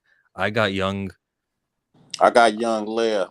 Young Leia. And six. Young Leia is mentally strong, man. Young Leia has proven more to me. All young Luke wants to do is play with his little toys and. Young Leia got a holster. We got 30 seconds of young Luke. Young Leia got the holster, and my favorite line from her, she said, "It's empty." I was like, that's such a great line. Like, where's the gun, motherfucker? Unanimous young Leia. I will not. Is anyone saying young Luke? Young Leia. Well, that's not fair. Young Luke only had 30 seconds of screen time. The whole show was. He should have did better. Old Leia versus old Luke. Wait, I didn't get to answer that last one either, but I'm gonna combine them. Young Leia, we're talking about grooming. Young Leia was groomed to be a leader from the time she could talk. Okay, hold on.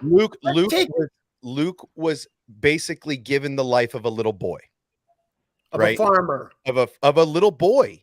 Of a little boy that just be a little boy. Right? That's the difference is that Leia went into a politician in a royalty house where she had to be groomed to a certain stature and taught these things. Luke was on a farm dodging chores to go pretend to pod race. Right? He was living the life of a little boy with zero responsibility, trying to be invisible to the world. So in this regard, young Leia over young Luke all day because she was groomed to be what she was. By the way, this is a fist fight, guys. This is totally a fist fight between the two. I'm not being why are we ignoring the fact that young Leia is a spoiled little bitch? Because she can beat up Luke. That's all the question is asking. She's not a spoiled little bitch. How can she beat up Luke? Because she we've went- seen her in Calamity. I'm sorry, but I'm gonna put little Luke in the Inquisitorious chair, and I'm gonna put little Leia in the Inquisitorious chair, and in this situation, when we see them, who's breaking first? We know young Luke, when he grows up to be a teenager, he wants power converters, and he doesn't get anywhere. So it's you want to tell me that he was a fighter when he was younger? He was a little 10-year-old little guy who could take on kids, and then he becomes the nerdy Luke that we know. wanted to be a Spit in the face of the pilot, Inquisitor. and Uncle Owen keeps putting him down. And that's why he because loses. Baru says he's just like his father, and Yeah, Owen goes, here's "That's the the difference. problem." Here, Leia spits in the face of the Inquisitors and says, "I'm not telling you nothing, right? I ain't snitching on nobody." No snitching. Luke sees a lightsaber and he's like, "Oh shit, I got to go!" Right? Like, let's be real was here. told to She run. is more meant. So was she. She was told to run too, and she spit in their face. Right? She's like, "Nah, I'm not running anymore." There's a difference mentally in these two children that's illustrated brilliantly in this show.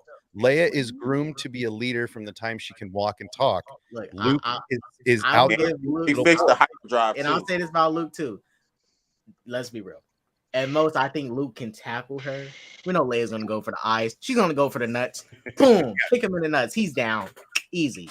Yeah, at this point, No. she's been in a fight. Leia will probably just tell him how much of a. She'll He's just nice. belittle him, and then Luke will start Yeah. crying and go back to. She's gonna kill him with playing with words. toys again. You know. Yeah. She And might that discussion. Now. like jump in with Lola and a little saw from behind. Lola, go! Lola, Now, attack! are we talking like Lola, I after choose the you. Jedi Luke and Leia, or are we talking like older Luke and Leia? Oh, The ones from the sequel trilogy. So episode 8, Old 7, Luke wins. 9. I mean, Oh. Leia beat that ass when they were young, and I say, She survived space. old dog new. I say Leia beat Luke's Nah, ass bro, during I training, gotta- bro. I gotta But go. what Luke is she gonna face? Luke can force project. Yeah. So how many Lukes she gonna have to get through to even get to a real I mean, are we Luke? talking like fisticuffs, or are we talking like force power Vader sweeping the leg with the rock and stuff? Yeah, this is a lightsaber battle right here. Luke's got a lot of But tricks she up also his sleeve. neglected her training too earlier. When she Yeah, it's once Luke. she When you- trained, she Yeah. quit and then she gave up. yeah. Even though Luke gave up, he still stuck with I it. mean, if they're on the Grand Galactic debate stage, then Leia all day. But if they're Yeah. talking lightsaber combat after Return of the Jedi, it's Luke, man. You don't beat up Darth Vader and And then he'll do lose- this when he beats her. lose to your little sister. Come on, Yeah. let's be real. You go, doctor. That's not the show. That happened. It was in the movie. I'll give it to old Luke because yes, she did stop, and we got to see Luke kick ass with the robots over in the Mandalorian. So that's something that he did at least. Oh yeah. 16. What type of Pokemon fits in Star Wars? Any psychic type, honestly. Giratina. I mean, Palkia, Pikachu, man, Dialga, electricity, my guy. Are you saying Pikachu just because that's the only one you know? No. I'm Mewtwo. saying I because think that's Mewtwo like fits. Yeah. not seeing You electricity. took my dog. answer. That's force judgment. I mean, all of them can fit. It's space. They all seem like aliens. The Pokemon, they're not. They're based off normal creatures. Like Pikachu's a rat, but all of them can Is fit. he a rat or They is have he to be a- on different No, planets. man. But I think Pikachu. the most Star Pikachu's Wars a hamster. a pika, man. It's an but I actual think- creature. Yeah. I even know that. Pikachu? But yeah, I think the most Star Wars type of creatures is the psychic types like Mewtwo, Palkia, Dialga, Giratina, the psychic ones that have these psychic, Like Gyarados too. Like some of the sea monsters, like Gyarados, Sea King and Gyarados, they could live in the waters around there. Yeah, I don't see why any Pokemon wouldn't fit in Star Wars. Is that the answer? All Pokemon? That's the Yeah, answer. I don't Yeah, see. Pol- I think a Bubble better Thread. question is which Pokemon wouldn't fit in Star Wars. You know what? There's a droid that a Pokemon could be. There is a lifelike like bipedal walking Pokemon that they're all over the place. Togepi. Togepi can't fit. Well, Baby Togepi Yoda. Okay, maybe Metapod. Maybe I don't think Metapod would work. I don't Yeah, see how- Metapod can't work. Metapod. All of them. It's Pokemon and Star Wars. That's a mix. By the way, right after this stream, I'll be joining Rhea on her YouTube channel, and we'll be chatting Pokemon over there. I'm Chillmonger. We got Neighbor to the North Comics, attention-seeking geek joining for the first time ever. The Jaded Fanboy's been here for probably like 30 times. Star Wars Obsession's here. What is this? Your third time, maybe? Third or fourth, somewhere in there. And we got K-Dot and we got Guru. I don't know how many times you guys have been here, but it's many. Okay. Metapod, use Harden. 17 of 33. Were there cliques in Luke's Jedi Academy? Yeah. How many students were there? A solid 20, 30? I think it was probably like 10. I don't think it was that many kids. I don't think Oh, it was that many. 4. They had cliques. That You know, clique? normally the cool kids form cliques, and with Kylo Ren being there and him having all kind of prestige. That is and not a lineage- cool kid. Well, He at the was an time. emo. Well, no, At hold the on. time, he was If you had- probably a cool kid. Mhm. No, if you had Kylo Ren, then you obviously had an emo clique. So whoever was part of the emo clique would have been part of his clique. Fine, but Guru was about to call him a cool kid. Well, he No. would have been seen. No. I was going to say cool kid because look at his father. People would look He at his probably father was. as a hero. He would have been the son of a hero.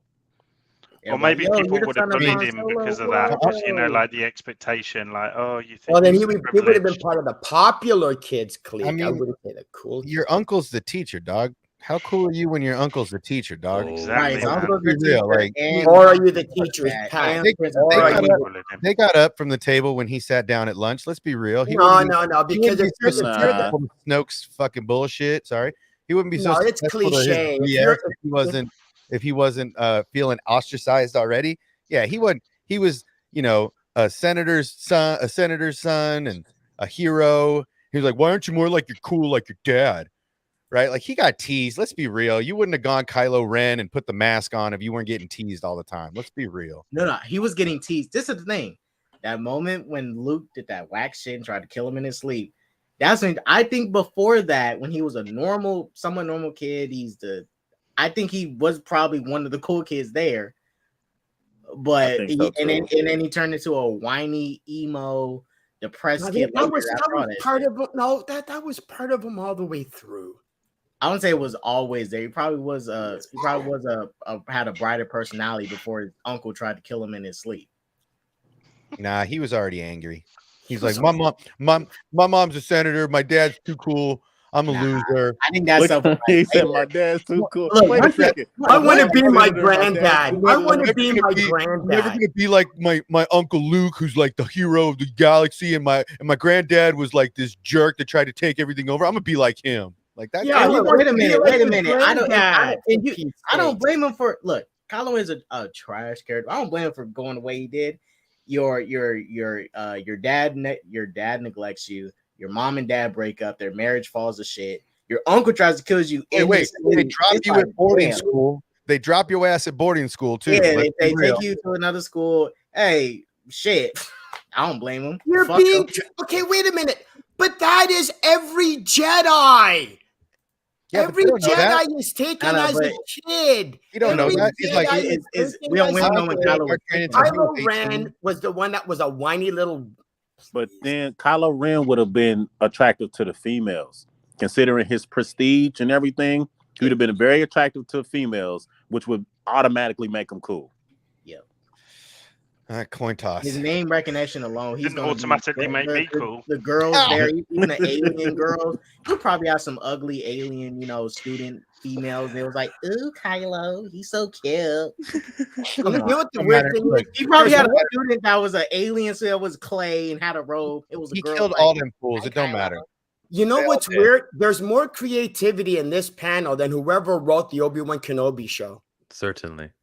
Hey, man, Oh, we cooking up I won't be ideas. putting up with this kind of hatred. Were there any graduates from that academy? No. No, he was the first student, wasn't he? And He if he was was still in the academy, Well, then no. they say some of the Knights of Ren First and last. are students, but we never seen them do anything with the Force, so we don't know if they are actually students from the school. Thumbs up the stream, Wasn't there everybody. a comic with the Knights of Ren that they were almost like a gang that he followed? And Yeah, stuff? he was There's- not. There's They this were whole not. thing in They there. were not. They were already formed long before. The Knights of Ren go way before Yeah. even Luke's Yeah. school. The Knights of Ren were a group of basically like hunters, and Weren't he- they outcasts? that he Oh no, they were basically- more self-imposed. They were more. that he basically joined and then took over. To the ending of the show, when he says hello there to no, I'm gonna get the voice right. No, it's good. Hello there Oh, no, it's better. I think they did. I Wait, honestly, no, before we continue, everyone is that going to was say hello fan there. service moment they had to do. Everybody got to do the hello there voice, starting with you, neighbor. Hello there. Geek.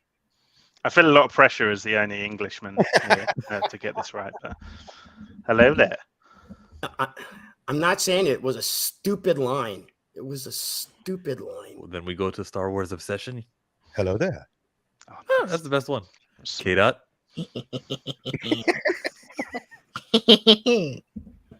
Howdy. Yeah, I'm be different. I ain't gonna say that whack shit. Howdy. Black Guru, can you say Howdy hello there? What up, motherfucker? Oh, you do that. So were you guys surprised? I feel like the suspense and everything he approaches him, it dawned on me, oh, he might say the hello there line. And they kind of milked it. And it might have only been 4 seconds in reality. But those 4 seconds went really slow. And I'm like, he's gonna say it. I hope he says it. He's gotta say it now. And so yeah, I was ready for the hello there when he delivered it. I feel like it was one of the little like fan service lines because it blew up into a meme. Remember, it blew up into a meme, and it felt like a little fan servicey. But in that regard, it did make Sanchez walk up to Luke like, "Hello there, like what's up?" It worked. So I had a question about that It though. was definitely a fan service line for like the fans who like that line, Or the fans who actually saw the original trilogy to even recognize it. I associate that more with when he says it to Grievous than I do when Alec Guinness said it way back. That's what I'm saying. I think that was the more like over the top like version, wasn't it? That was the silliest version. The Grievous I one is like loved the it. most iconic where he says it. Hello there. Yeah. I like Well, it when he said he Grievous did says it. it when Grievous says it to him in Clone Wars. That was Look, that was it- That happens? I don't even remember. yeah, that. yeah. He's like, hello there. Oh. It Like the whole was- thing. Yeah. It Might is as well a have little- winked at the camera. It is a little bit of fan service, but for me, again, this is a statement that is indicative of a happy Obi-Wan Kenobi, right? This is something that he says when he is in when he says hello to Grievous. That's him being sly Kenobi. That's him being being messy. That's what he's doing. He's Confident. being No, messy. That's him being playful in a time where where everybody else is tense.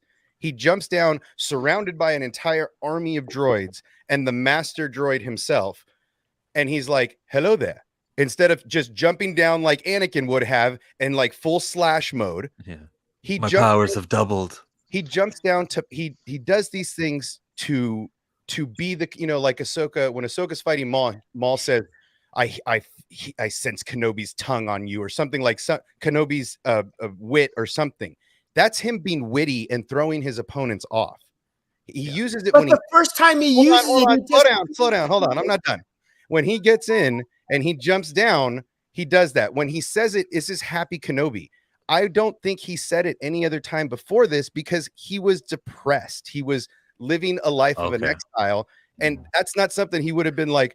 The guy's taking his coin, and he'd been like, "Oh, hello there." No, this is a thing when he was this was the happiest Kenobi had been the entire series. Yeah, so if the story was going to have him be this way, there was nowhere to fit that line in any episode. Exactly. Until This this. is the only Perfect. It time was he's perfect. happy. Well, And no then- one's arguing that. You're just bringing that up. You're like, the straw man argument that like as if No, someone but- was like, "Where was the whole movie?" No, a lot of people were. They were like, Okay. "Why hasn't he said it yet? Where is it? Is he going to say it?" This wasn't fan service. This was them being poetic about him being happy again and him being that witty Kenobi again. So And- does Yeah, Luke? I'm not- I have I'm a not- question. I'm I not have a question. saying- Hold up, K-Dot. Does Luke remember Obi-Wan? Yeah, He remembers me. Okay. Yeah, calls because him in that the New wizard Hope, he in the recognized- desert. They've got a relationship, haven't they? Okay. Like that. It's he not recognized a him new in one. A New Hope. He's like, He "Yo, recognized him. Okay. Kenobi." Okay. It's not a new one, right? It's not a new relationship. They're not best friends. Owen still wants to keep him away because he doesn't want him training him to end up like Vader. But in that moment when he rescued the family, he's like, "Hey, you want to meet him? Like, come and at least meet him one time because I don't want you around." He's that weird neighbor that like Yeah. has always been in Yeah, your dude, life. it's a really Yeah. it's a like I know people hate this show. I know there's a lot of anger towards this show. I loved it. I loved it. I loved it too. I absolutely loved I it. have that major explains so much. I have major issues, And I know there's a lot of people that attribute this show is still Disney Star Wars, and they dislike a lot of Disney Star Wars, and you have your opinions, but this show will age better than you think it will. I agree. And the more you watch it and the more comes out, and go back and watch A New Hope after this, if you haven't already. For me, it makes A New Hope. It gives me A New Hope, a new spark. It makes the prequels better. Wait a second. It makes the prequels even better as well. I will agree with Star Wars obsession. Though it will age well because you will have to reach senility and have Alzheimer's to be able to watch Kenobi and go, this was a good show. Very well. But the question here was, did you know Kenobi would say hello there? Of course. Or were you surprised 100%. that it happened? You knew it was coming? As soon as No, he I got was- off that You can't eopie? do this show without saying those words at some point. No, but during that exact scene that it happened, like the 10 seconds prior. That was when it. he- It was either him or Qui-Gon. It was hello there, Master Qui-Gon, or to Anakin. It was the last notes To of the Luke. song. Yeah. Did Neighbor? you, Like I oh, say, it was a good moment to use that line. Like I say, to me, it's both. It's fan service, and it was also you need to do it too. Because I said people meme that line for so long. Hello there, like don't like Oh my it's God. literally a It's meme. been 25 So, years you since know. that meme came out, bro. And Still going Vasco strong. says, I do not hate this show, or do I not hate those that love it? Mhm. But there are many issues with this show. I'm Many, there. That's many exactly how I feel so about many. it. I think Reva surviving the stab is like the stupidest one. And then the other things that I have to get over are like, oh, so Leia met Obi-Wan. Ugh, okay. Oh, Yeah, I got issues with it. that's the hard one for me. But the thing is, Question for me, number like I 9. think, sorry, Go ahead. like the thing is, for me, like I think if people were doing streams during Empire Strikes Back and Return of the Jedi, New Hope, Real.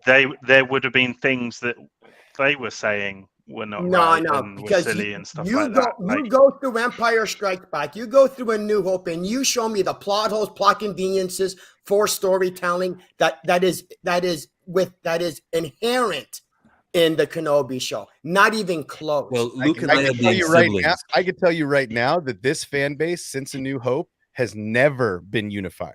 Ever. Never. I know Never. that the nostalgic folks want to say, "Oh, the original trilogy, we never fought. We all we saw always the same way." fought. No, everybody was like, "This was dumb. This was dumb. This was dumb." This has been since Jump Street. So let's not. true. That's impossible. Yeah, dog. So Well, go ahead. Hit the bad question.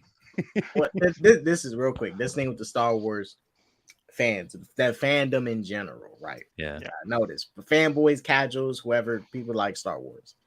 The biggest problem I noticed with Star Wars is that people need to when Star Wars has a whole bunch of retcons. They do it a lot, you know. There's people that will take these retcons if they work in their favor, and there's people that's going to bash the retcons if they do something that they don't like. That's my biggest problem I noticed with Star Wars fandom. It's like there's never there's never no unification on like should there be retcons or not. It's either but this retcon here is okay, but this one's bad because I don't like it. It's like it's either you want them or not. It's like for me, I don't want none. I don't want None of none. them. Yeah. You know, I don't want none. But the Hey, AJ fandom, Styles. but the fandom be so split because it's like, wait a minute, are you okay with this retcon here? A retcon is not good in general, in my opinion. I'm very But it's disappointed that like- a couple of you guys said I don't want none. They don't want none, and I said okay, AJ Styles, and Black Guru didn't because I know you're a wrestling fan. He didn't understand that reference. He didn't laugh at it. I caught it. No, I caught it. Okay, but your mic was off. Oh and you yeah, laughed? Mike was off. I I laughed it. internally. Hey, That's these just deals- that's just one of the biggest problems I noticed, and I think it happened with Clone Wars, prequels. Well, I don't say really prequels, but mainly Clone Wars, the Legends comics, all this stuff, all this content with Star Wars. There's never really been nothing solidified on what's connected to what, and we're at this point now, and it's like, yeah. these deals, you cannot be one of the biggest critics of Disney Star Wars and still give the show an 8 out of 10. That Sure makes can. no sense to me. Sure That's what he says. If it gives him it. Look, if it didn't hit the heartstrings that touch your soul, I'm What sorry. soul? But this show touched Where's the the soul? heartstrings that made me feel 5 again. Where's the soul? Like, I don't know where you. It's called story. It's called Why is plot. it dark? It's called Why is there no cohesion. lights? Apparently, that you just admitted Yes. you don't care that the story doesn't work.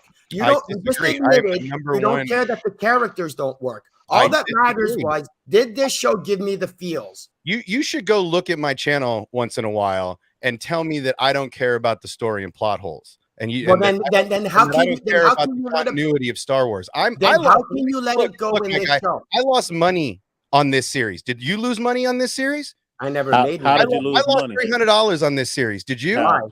How? Because I bet people having fun, having a good time. I lost money that I paid out yesterday. Has anybody else here lost money? What was I the should be bet? the most pissed off out of everybody on this panel, and I'm the one with the most hope. What's the So bet? I'm just saying, bet. What is the bet? Oh, there's a couple cannon breakers. There's some stuff that I was like just spouting off at the mouth, having a good time about. But I pay my debts. Whether people are like, nah, man, don't pay me. I'm like, nah, I'm paying you. My money writes checks. I sign them. Okay, That's but it. what does that got to do? I don't know. Don't tell me that I don't care about the Star Wars canon and the direction and the characters of this show. Okay. When I sit here and explain what this stuff is on my channel constantly, Okay. I am the Star Wars fan. Okay. I am old school Star Wars fan. I've been seeing this since I was 5 years old, sitting on a color TV that I had to click the dial on. I get what you're saying, but just you still. because I don't agree with you does not mean I do not know what I'm talking about or that I do not care about the Star Wars fandom. That's not what I'm saying. That's saying exactly what you just no, said. because you said that as long as this show gave you the feels, you If this show ignored didn't touch and you your gave a heartstrings and pass. make you feel You five, gave a I'm pass sorry. to all of the I feel bad. continuity errors. There's not You did- look, the continuity errors are in your eyes. It's a point of view. What It's do you mean that they're in my eyes?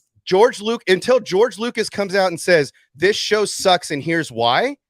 Their perspective. You're not the writer. You're not the creator. You have a perspective on your personal feel. Until the creators come out and justify, do you really have the right to say I'm wrong? Because I don't tell you you're wrong. I just tell you from my point of view. You can have hold on. I am not challenging your point of view. You Your just point of challenged view my is yours. authenticity as a fan, my sir. No, I'm not challenged challenging me your as- you authenticity. said, as a well, fan. then you just love everything. I have major issues. No, I with this didn't show. say that at You all. say I have no continuity and that the character and story doesn't matter to me. That's didn't exactly agree. what you admitted. How You did I admit said- that? Because I like this show? No, because you said I got the feels for this show. You didn't get the feels? Why? Because they Of course didn't I use didn't the right get the music? feels. Because they didn't use the right music when Vader came in. They didn't use the Imperial No, March because Vader they- was too hardcore for you. No, Like, what was not it at about all. this? But thanks for assuming why You I know, didn't like this Vader show. dragging people through the street made me No, like, oh, that no, dude is I the didn't that like dude is this the Vader show. I grew up Hold on. fearing. Hold on. Don't The tell me reason I I don't know didn't the like story. this show, the reason I didn't like this show was because it was so forced and nothing made sense. Why did Darth? Let me ask you this. No, Did you hold on, dislike hold the on. show before it started? You had Obi-Wan Kenobi burnt and dead on the ground and dying. You had Tala covering up. You had the fire. You had the stormtroopers, and Darth Vader goes, "No, I'm out. I'm leaving," and goes off planet. Yeah, he doesn't want to face How did Tala? He doesn't want to face a Wait a weak minute. Let Kenobi. me finish my sentence. How did Tala get banned off planet? How did Tala get banned off planet? You went. You don't care because I got the feels when I saw Ben versus Vader. No, sir. How did Number one- Reba get through the tunnel, That is past time. Tala, past Leia, get to the port and waited for Leia? I guess How you need did he to do need that? to see every moment. How did Vader One tunnel. get around? One tunnel. Hold on, hold on. That's How enough. did Vader jump down? Why, and- why can't we This just is accept the we both? excuse. Well, you know what I He could do gets also? Leia. I could do Yeah. that one, and I Yeah, could yeah. do There that we go. one too, and I can say that was really fun. But what we're gonna do is move on to question number 19, and welcome I back. had to go sit in Jade. a corner and cover my ears. That was fun. Question number, and again, you guys are just gonna disagree on stuff. It's cool. 19 is where will well, Bad Batch yeah. end on the timeline? And I believe the Bad Batch show will carry on all the way till New Hope. Let's age up Omega and get her into like the age where you can actually fight and we'll feel sorry for you and you can fight adults and it'll be different and stuff. I think Bad Batch is going to keep going until New Hope. Wait, is it You think the show is that in the popular? 20-year? Isn't it between Revenge of the Sith and A New Hope? Yeah, exactly. bet. Okay. Do you think the show is going to last that long to be able to even? Well, they can skip yeah. ahead. They don't necessarily. Oh yeah, have to they be can, I see like- what you mean. The Right. next I one thought skips so. 2 years, I think. Oh, She looked okay. older. Yeah. I think it will. I think there's maybe plans to have a grown-up Omega pop up in somewhere, Yeah. and/or Mandalorian. I I mean, reckon that's y'all there. are gonna hate it, but this is the prelude to the sequels. Mount Well, Tantus. in a way, everything. Why is do you say that? Like, what do you Mount mean? Tantus is the cloning facility. That's where they start Oh, okay. I see to what clone you mean. Snoke right. and to start Yes, cloning sir. force sensitive Palpatines. I mean, you're gonna get Rey's father is gonna be born from that facility. You're Yeah. gonna get Snoke's prototypes. are Do we gonna know be his born name? What's from Rey's that father's facility? name? No, I don't think they said. Yeah, but hold on. Do you think they're going to focus on that, or do you think they're just going to like hint at it? You wouldn't bring in Mount Tantus the way that they had it in all the other. Look, I mean, everybody's upset that they took Legends and all this other content away. This is the best thing they could have done because now they can cherry pick the best stories out of Star Wars, all of it, and integrate it into the world. This Mount Tantus stuff is directly from cloning facilities. This is. Oh no, I agree. I was just wondering if you think it's going to be a focus or it's just going to be like I mean, hinted at. they wanted Or to what take do you hope? Grogu there. What do you hope it'll be? They wanted to take Grogu there, Okay. right? That was the first thing. And now that they've got the Kaminoans there, that's a big part, man. That's where all of this Snoke and Palpatine's clones and Rey, and that's where all of this comes from. That's people hate it, but the Will Bad Batch like continue into the sequel era? I mean, The I last episode of the last season will be in that trilogy era.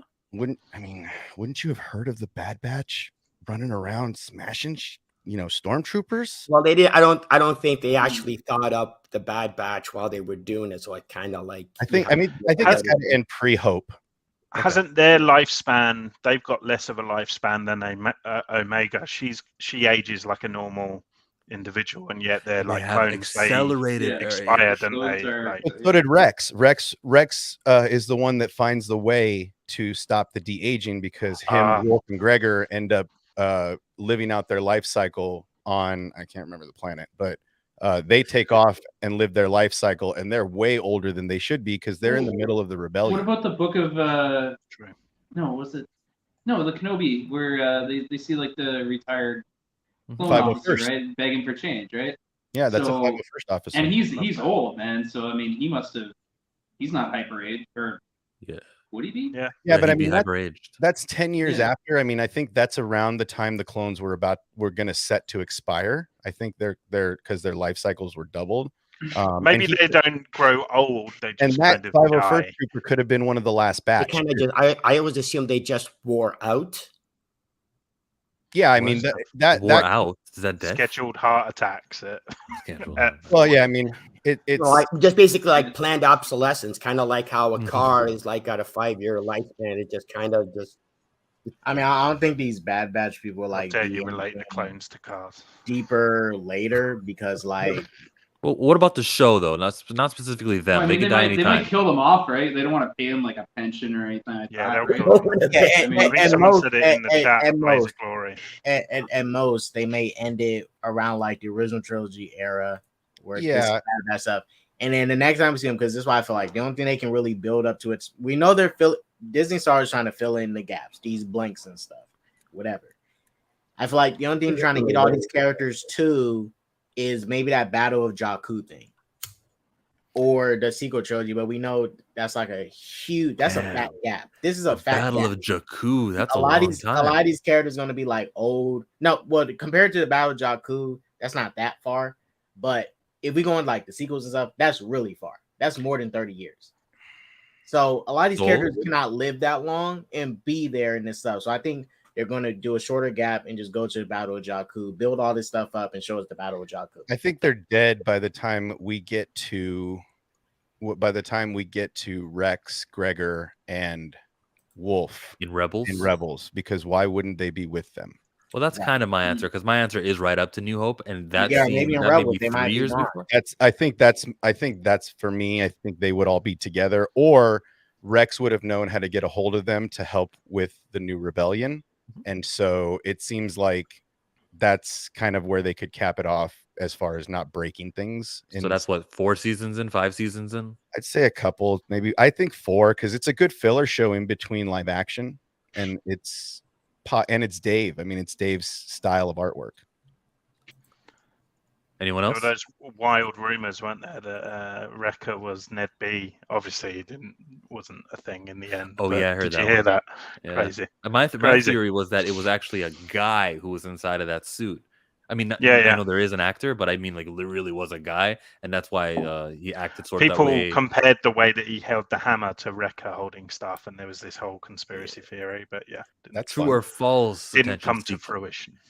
Do you believe that Darth Vader destroyed Anakin Skywalker? We actually touched on this, and I didn't expect us to already talk about that. Question number 21. George Lucas will return for anything. True or false? Cameos. This cameos. is false.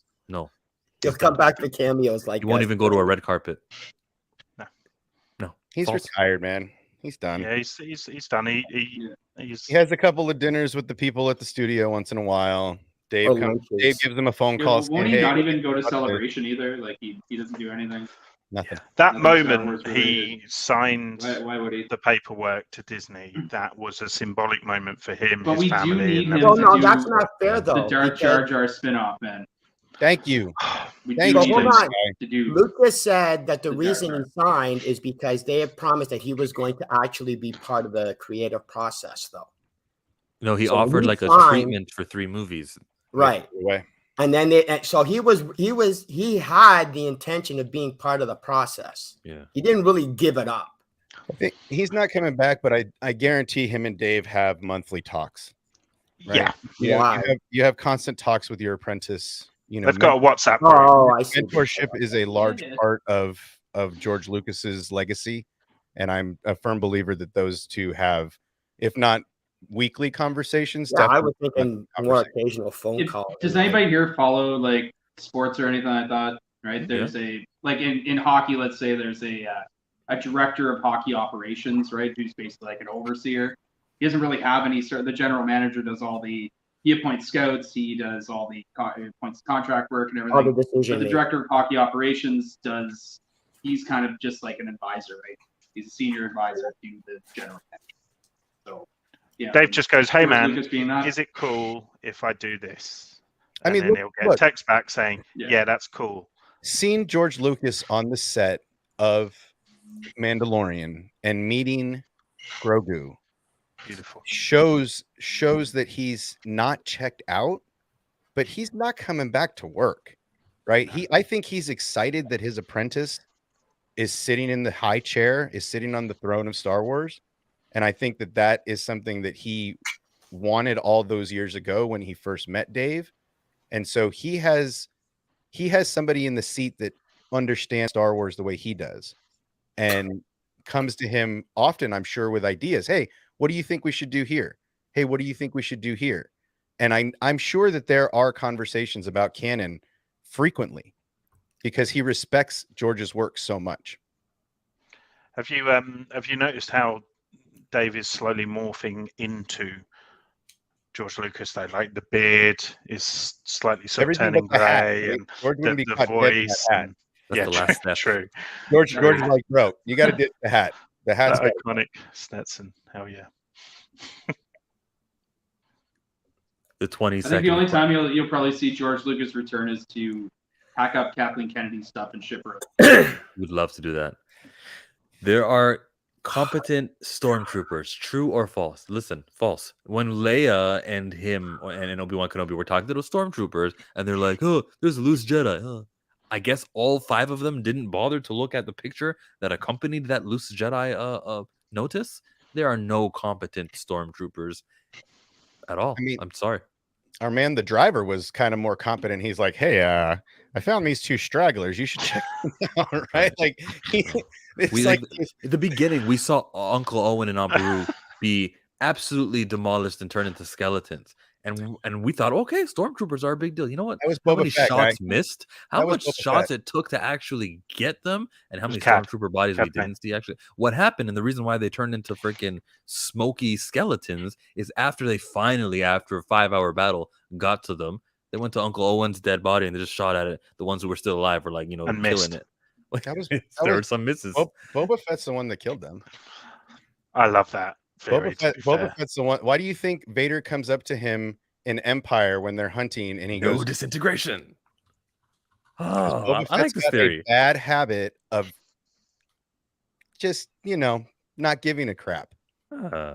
So for me, that just feels more because look, when there's also here's a contradiction in A New Hope. Obi-Wan Kenobi knows stormtroopers can't shoot for nothing. And he's like, look at these blaster bolts here on this Jawas. Only Imperial stormtroopers are that accurate. So Boba Fett's pretty accurate. Can't defend that one. Maybe he's being sarcastic.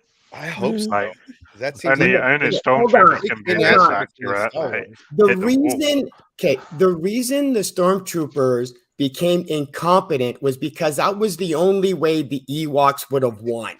Okay. So George Lucas had to go back on the concept of stormtroopers being efficient because otherwise the Ewoks would have all been killed.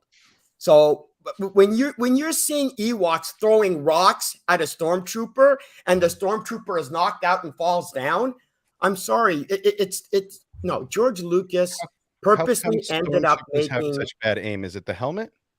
Is it? No, it's not. It has nothing to do with the helmet because in the New Hope, hold on, in the New Hope, in the very beginning, okay, you have the stormtroopers bottlenecked. You have the rebels with open location, ready and willing. Only 3 stormtroopers. Only out of that entire fight, okay, 3 or 4 stormtroopers were foul. All of the rebels were dead, and the stormtroopers were bottlenecked. So don't tell me that they're incompetent because their very first appearance, their very first scene, they take out the rebels and they're at the disadvantage. So no, they're not incompetent. George Lucas made them incompetent. I think I saw something about that. Somebody mentioned the helmet. I'll say this. I'm going to say false. I think that whole army is incompetent because the clones is clearly a more efficient soldier. City is completely downgraded entirely. That whole army, whole army, too, right? Fat downgrade.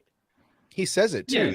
Yeah, basically they're all just like Empire supporters, right? They're just like people they just grabbed off the street and they're like, hey, you want to come throw on a suit and I'll say for a while there was like the first 2 movies, The New Hope and The Empire is competent, but looking at all of it in general, animation, everything, fracking everything, they're dumb. Well, yeah, because they went off of that, and that's why stormtroopers became the joke. The stormtroopers became cannon fodder. They became the butt of the joke because if they were actually efficient, you wouldn't have had an. If the stormtroopers were as incompetent as that the IP made them out to be, the Empire would have never made it. The Empire would have never made it. Well, the Empire. I can't remember who did this, man, but somebody was mentioning the helmet, and I remember seeing somebody like do a comparison between like a clone trooper helmet and a stormtrooper helmet, and actually like showing what the visuals would be like. And apparently, the stormtrooper helmet has less visual. Yeah, I can vouch. I can vouch. Aside from the armor itself, and Rex mentions that during Rebels when he has to put on stormtrooper armor, he's like, this armor is garbage, right? He's like, can't see out of this helmet. This armor is garbage. But aside from that, expert opinion. Palpatine went from the Grand Army of the clones and efficient clones that were trained in a facility until they were ready to join the battlefield to a consignment force given armament and said, go join this platoon. And now and Palpatine wanted that. He didn't want a force that could overtake him. Yeah. So when he got rid of the clones and got the consignment soldiers, he knew these are not as efficient soldiers. That's a good point, man. That's a really good point. Palpatine wanted they can still get the job done to an extent. To overwhelm his opponents. That's what it was about the stormtroopers. It wasn't that they were efficient, is that they Just numbers, overwhelmed man. their opponents because there were so many of them. He wanted a larger force rather than a smaller, efficient force. And that's what he got. That's why he went to stormtroopers.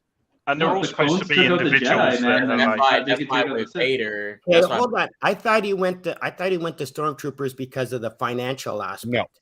No, that was the reason that they gave the Kaminoans as to when they went to Kamino during the Bad Batch. Okay. And I can't remember if it was Tarkin. I think it was Tarkin is talking to the Kaminoan leadership. He's like, you are too expensive. We have other plans, right? That was just to tell them, look, we've decided to stop paying you because we can gather this force for cheaper, and have 3 times as many, right? But ultimately, Palpatine did not want a force that was efficient to be able to take over his government. He wanted soldiers that could overwhelm the opponent in numbers, not efficiency, because he didn't want an organized army to take his throne. That was a large part of why they made the transition. Using the money, to him, money didn't matter because now he was in charge of the purse. The war was over. He had both purses. He had Separatist purse and he had Galactic purse. Like, he had all the money in the galaxy. The money didn't matter. He just didn't want a force like Clone Force 99 in overwhelming numbers to storm the Capital. Right. And most normal people would just give up after seeing anyways, right? Like, if you saw thousands of stormtroopers, right, you're just gonna. Because look at it like this: you take 5. Let's say we take 5 clone troopers, and you put in there. You're surrounded by 30. Those 5 clone troopers are going to come out more successful against these 30 every time. Every time. Yeah, but again, You're watching 33 burning Star Wars questions. Chillmonger, neighbor to the north, attention seeking geek, Star Wars obsession, SSJK, Sanctum, and Jaded Family, all in one breath. Hey, attention seeking geek, you're new here. Why don't you introduce yourself to some of the people who don't know who you are? Oh, hello. I'm the attention seeking geek. I sort of on my channel, I've been doing weekly Obi-Wan Kenobi episode reviews, sort of group streams like this. You should see what he was wearing in his last group stream. He put on the Grand Inquisitor face makeup, and he was drooping. You were drooping like Sting after a wrestling match. It was amazing. Oh yeah, it was. There was a lot of dripping going on. But yes, So and then kind of just general nerdy content. Films, TV, figure reviews, that kind of thing. I'm over on the One Sip Scale Man's Collectors Lounge International on a Sunday. So that's usually where you can catch me. But yeah, thanks for having me, man. I knew you through Just a Rican and his comics. Spicy. Yeah? You are. Question number 19 of 33 burning questions. Or rather, we're on question number 23. Thoughts on Millie Bobby Brown, the rumor that she's been offered 10 million pounds or whatever. She'll be leading. This is some serious money that they're going to be throwing at her. I believe the rumor, and my exact opinion on this is just a few weeks ago when Moses Ingram was being, shat on from hateful people. The Star Wars Twitter account, they're like, hey, listen, there's 20 million sentient species. Don't choose to be a racist. And I was like, okay, that's cool. And that's all sassy. And you can see it. There's a stream right here that I had where I said, okay, Lucasfilm, but now you guys got to start casting black actors as your lead, anything that's not white, because for the last 3 trilogies, you led with white characters. So if you're going to be that way, cool. I don't want to have the Twitter people saying something while on the other side, we're out here casting leads in our movies that just so happen to be of what skin color? White. Like that's my thoughts on that. So when I heard the rumor, it wasn't about her talent or anything, which I'm sure is there. I don't watch Stranger Things, unfortunately. I watch clips. Oh, man. I know. Oh man, so I saw a couple episodes in the first season. Someone made me watch it. Hey, good job. I'm happy for you guys. Chill, sorry to interrupt you, man. Yeah, you could cast her not as a lead, but you could cast her as if you haven't seen Stranger Things, indicates you could cast her as a Sith, man. You could cast her as the opposition because she plays a badass in Stranger Things. Like she basically has force powers. Yeah, she's bald. I've seen those episodes, the early ones. So. She's bald. Yeah, she's bald. I wouldn't cast her as people. I didn't mean it like that. Do you want Will Smith to come slap you? Is that what you want? I wouldn't Me? cast her I as. love Will Smith to slap me. Yeah, I wouldn't cast her as a Sith. What? Yeah, but I can see her. People have kind of cast it. I can see her as a young, like a teenage Leia. Mhm. She does look like a teenage Leia. Put her in a bow and stuff. She looks like she can pull off a teenage Leia if they ever want to do like some teenage Leia content or whatever. So that's your thoughts? You think they're going to go the Leia route? Because I've heard that one before. I mean, I can see her, either cast her as some teenage Leia, or honestly, if you're doing some Night Sister content, make her a Night Sister, like that voodoo type of stuff. that'd be cool. Oh, why are you upset about that? Give me a no. I just thinking. Give me a Satine. Give me a Bo-Katan flashback with Satine or something. She could play a really good Satine. Cast her as Ventress, man. You could cast her as. I mean, somebody. I don't really. I mean, but wait, you talking about Sabine? No, I'm talking about Satine. I'm talking about Bo-Katan's sister, the Duchess. The Duchess. Right? They're going back to Mandalore.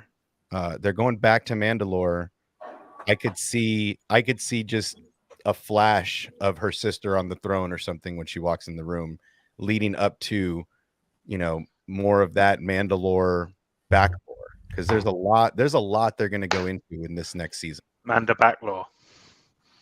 Oh, so she's rumored to be cast for Mando season 3. No, she's rumored to be talking to Lucasfilms about a role. Nobody knows what role or where. Yeah, but for 10 million, so it could be any project.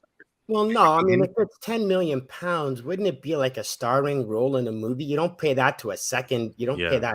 Oh yeah, you're not going to pay 10 million pounds to a secondary character. What they give Hayden? I don't. Yeah, know. but he wasn't a name. And he was for this series to come back. In the suit. They just let him keep a lightsaber. They said you can keep that. They just said name your price. He had nothing else to do. I'll be honest. I don't think they paid him a lot because he was barely Anakin in the show. He was behind the suit, so we haven't really paid him that much to be on screen. He was barely. I think whatever happens, it's not going to be a one scene situation. They'll only bring her in for the long run and with bigger plans. Yeah, you don't just bring in Millie Bobby Brown now for no reason. Like she's a big name. I mean, they brought Sasha Banks in for just a blip. She had one little backstory in an episode. They paid her quite a bit of money. Back in Mando season 3. Yeah, but did they pay her 10 million pounds? And she'll be back. I'm just saying they could use her early now. And use her on the rebound later. There's still a lot of story to tell. She could be also part of the big cinematic thing that's coming later, right? It may not be even part of the show now. She could be something a year or two down the road. I think as well, Chillmonger, like your point, I definitely in agreement with you on that kind of diversity front and how, it's not a case of ever having the leading character be a character of color. It's like it's always even Reva, in this series was not the lead character. She was a side plot, so well, it was an ensemble cast though, but then the series is called Obi-Wan, so I think I definitely in agreement with you. And it's like, because that was one of my first thoughts when they said about a Cal Kestis series, and it's like just another white guy, playing the hero again. I don't know. There are two. I mean, I guess. Well, sure. It's on the radar, is all I'm saying, of people, and Chillmonger obviously brings it up, and I think a lot of people are thinking the same thing. So hopefully, they need to start giving them good material. Like, for example, if you notice, and even I'm noticing it, and I'm not liking it. It's not because I don't like them because they're black. I'm black too, but. Finn. What? So you say. Whoa. I don't believe you. Finn, Reva, and even recently, the Book of Boba Fett. Remember they cast that black dude and he was part of the Moped Power Rangers? Oh, okay. And they had the weakest material. I was like, so you cast this black dude and nobody does a 360 like him. Mediocre, stuff. It's just, okay, but all of them they cast them, but all of the Power Rangers were weak. Which I understand. They was, and even with the whole cyberpunk people that has the black dude, the cyber in Book of Boba Fett, the cyberpunk stuff. It was just Thundercat, wasn't it? Come on, give them some good material if you want to cast these people too. Yeah. especially Finn. Finn. Oh my god. That, So- that's, yeah. All you gotta do is say Finn. All you gotta do is say Finn. Finn Yeah, is a you whole guys- other story, though. Didn't you Yeah. guys know that they're going to do a Reva spin-off show and she's going to go to the modders to get her stomach fixed? Bro. Reva's I'll take a Revengers. Reva It's going to spin-off be a whole show. team. It's going to be her, Ned B, Tika the Jawa. Why not? They're going to What- save the that's- look, galaxy. just make her the lead. Cool. Because I don't. When I think of the diversity, That's how the stab issue, wound heals. I don't actually think about. Well, we got Kenobi as the white guy, but then we just surrounded him with O'Shea Jackson Jr. and wherever Tala is from, and then see, look, we did a diverse little thing. No, that was a Hear me out. You don't white know, guy led do you- TV show. I I don't don't know. actually give you points for. I might be diversity over ruining there. one of your questions, but I'll let you go. Hear me Whoa, out. say what you're gonna say. What? Oh, you don't think we're going to see I can't remember his name off the top of my head, but you don't think we're going to see some of those people from O'Shea? the path on their way to like in the Andor series? No, I don't think that there will be any continuity from here to there, and I would like it if there was, because that's what I'm about, continuity. 24. Is there validity to the theory Lucasfilm designed Cal Kestis, and I got this from watching your channel, Geek. Cal Kestis in the Cameron Monaghan's likeness, just so that they can cast him later on and use him. Do you believe that? Yeah, that was James, wasn't it, saying along those lines on my channel. No, because I don't. The thing is, like, he wasn't a massive star when he originally started those games, put those in production. I don't think Cameron He was just like a in massive Shameless star. and Gotham. But he was an actor. But he He was wasn't doing actually, yeah. Shameless. He was doing. He did a bunch of stuff Yeah. He before was that. in like like in Gotham. That's probably his most notable thing. He played Mhm. a version of Joker, but he wasn't like popular. But But then I think games it- go along that route a lot more now, where they cast actual actors and they do motion capture and stuff. Yeah, It's like yeah. they take the Yeah, but- storytelling side of it a lot more seriously now. I don't in think that they sense. planned. I don't think they planned to live action him Mhm. initially. I think the success of that game and the success of his character in the game not only influenced them obviously to do the sequel, but to potentially put him in the timeline. I mean, he fits in a lot of good places in this timeline, and the fact that the galaxy is so spread out and the hunt for Jedi is on. I mean, he's still being hunted. So to put him in live action, giving him Inquisitor, give me a live action BB-8, dude. I'm in. That's sold. They've cherry picked so many elements of those games and kind of put them in, sprinkled them into different stuff, and Wait. there's plans. Well, here's a big. in regards to this, real quick, in regards to this question. So if they made him like the Cameron, I think the idea was already cast him, but make him like the character because we want to get him casted anyways. But they would have to ask him first in order to doing this, because once they start doing the visual effects and stuff, rendering, all that, they got. Yeah, but is he gonna really say no? I'm sure his. Yeah, deal- no, I'm not saying you're gonna say no, but they're not gonna like already make him look like the character. And like, what if he says no or not? Like, you don't know if he's gonna say no. Then they just did all this work for nothing, and they can't use his likeness without his permission. That's unless he gives them. Well, no, not unless he signs away the rights to that. I mean, Yeah, he got. Of course he did.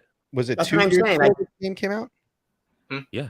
2 years ago. So the game was in production for another 2 years before that, let's Mhm. say. And then this game has been in the works for 2 years and won't be out till next year. This dude's on a 10-year contract. Yeah. Nice. This dude's on a Yeah. 10-year deal. Again, there's no way you could do this any other way, Mhm. right? They cast him for the game. They're like, cool. They might have only cast him or given him a 5-year deal, but when they went to do the second game, they They just definitely went went in. in there in that contract and said, hey, are you interested in live action? Because we're starting to make all these shows. This might come up. Are you interested? I don't think when they initially cast him for the game that they knew this live action stuff was going to be so hot. Okay. And then when they went back to make the second game, they went back with another contract and said, hey, we're thinking about making your character live action. Are you interested in doing a show? And what guy wouldn't be like, I'm already doing lightsaber stuff. Yeah. Give me Yeah, more money. You're going to give me more money to play the same character I've been playing for 5 years? Yeah, sold. Yeah, Let's why do it. would- yeah. And I actually get to be on the screen. Yeah, let's do this. I'm Oh, not yeah. just here. Yeah, And the yeah. company wins because it's not going to be no expensive contract. You can't do that with someone like Sam Jackson, who's just an established actor. But with like And- a relatively unknown, for you, continuity. For me, continuity. Perfect. Question number 25 of 33 burning Star Wars questions. Why did they wait until the final episode for the Imperial March? Why couldn't we get it earlier on? Impact, Why? doesn't it? It has more impact. It has more of a. It feels like more of a moment. You have to when it show the finally transition happened. to New Hope, man. Was that the That's last scene? Was it just the last scene? Yeah, I don't remember hearing Just it the the whole scene show. with Palpatine, wasn't it? Yeah. I'm pretty sure. Okay. Yeah, for me, it's like we have 6 episodes. Give me something, because the last episode gave us Qui-Gon, and we knew the hello there was coming, and there was a lot. So we could have kept, because we got the Leia theme also. We could have kept the Imperial March theme for like the first time we see him, Well, and it would have been. You don't see the Emperor, like the Empire's like grip on the galaxy or anything like that. Really, during Kenobi, you kind of see like, yes, it's implied that like, yeah, they're hunting people, but they're like, it only really takes place on a couple places, right? So I think with the Imperial March being at the end, and then we see what happens in New Hope and obviously the original trilogy, it's kind of a good transition from there. It's showing, okay, well, this is now like the Emperor has control. I think they could have left it out completely. I didn't It's ask also that. It's fan service, man. It's gotta happen. It's like the hello there, right? It's what's happening. Which is why I need it. It's just like a As button. they you say in press on wrestling, the it's a sound. cheap pop. It would have played better the first time we see him. As he's walking through snapping necks, that would have been a better place to put it. Episode 3. When he's walking down the street, I think that was a large complaint I heard from a lot of people. Oh, you hear very Imperial March when he's walking down the street. That's not how we sound. That was the problem people had with that scene. That's a lot of what people had a problem with that scene. Yeah. I can give you 3 other ones that have nothing to do with the Imperial March not being there. 3? Isn't that one bit? My God. Vader's Lair says, I think Cal could show up. Up and choking out those people. Cal could show up in live action. Heck, he could get a whole show with recent rumors. Yeah, that's what. Why? What were the recent rumors? Just that. Like that's why I brought up the question. Like rumors that he would. That whole cast would be easy to reacquire too, because it's all game folks, right? And so bringing all those characters to live action would be a breeze. The only one that would be hard would be Grievous, because he would be animatronic. Oh, okay. I see. Yeah, okay. Get some Night Sister action, bro. And we don't know how many there were. There you go. I'm gonna leave that one alone. Get some Night Sister action. Question number 26. We've got. Why didn't Qui-Gon appear in anything? Like, what took him so long? Embarrassment, because he suggested Anakin. Here's another thing. Qui-Gon, fine. He's blue. He's there. End of the show. All right, cool. Well, Qui-Gon doesn't show up in Star Wars New Hope, Empire, Return of the Jedi.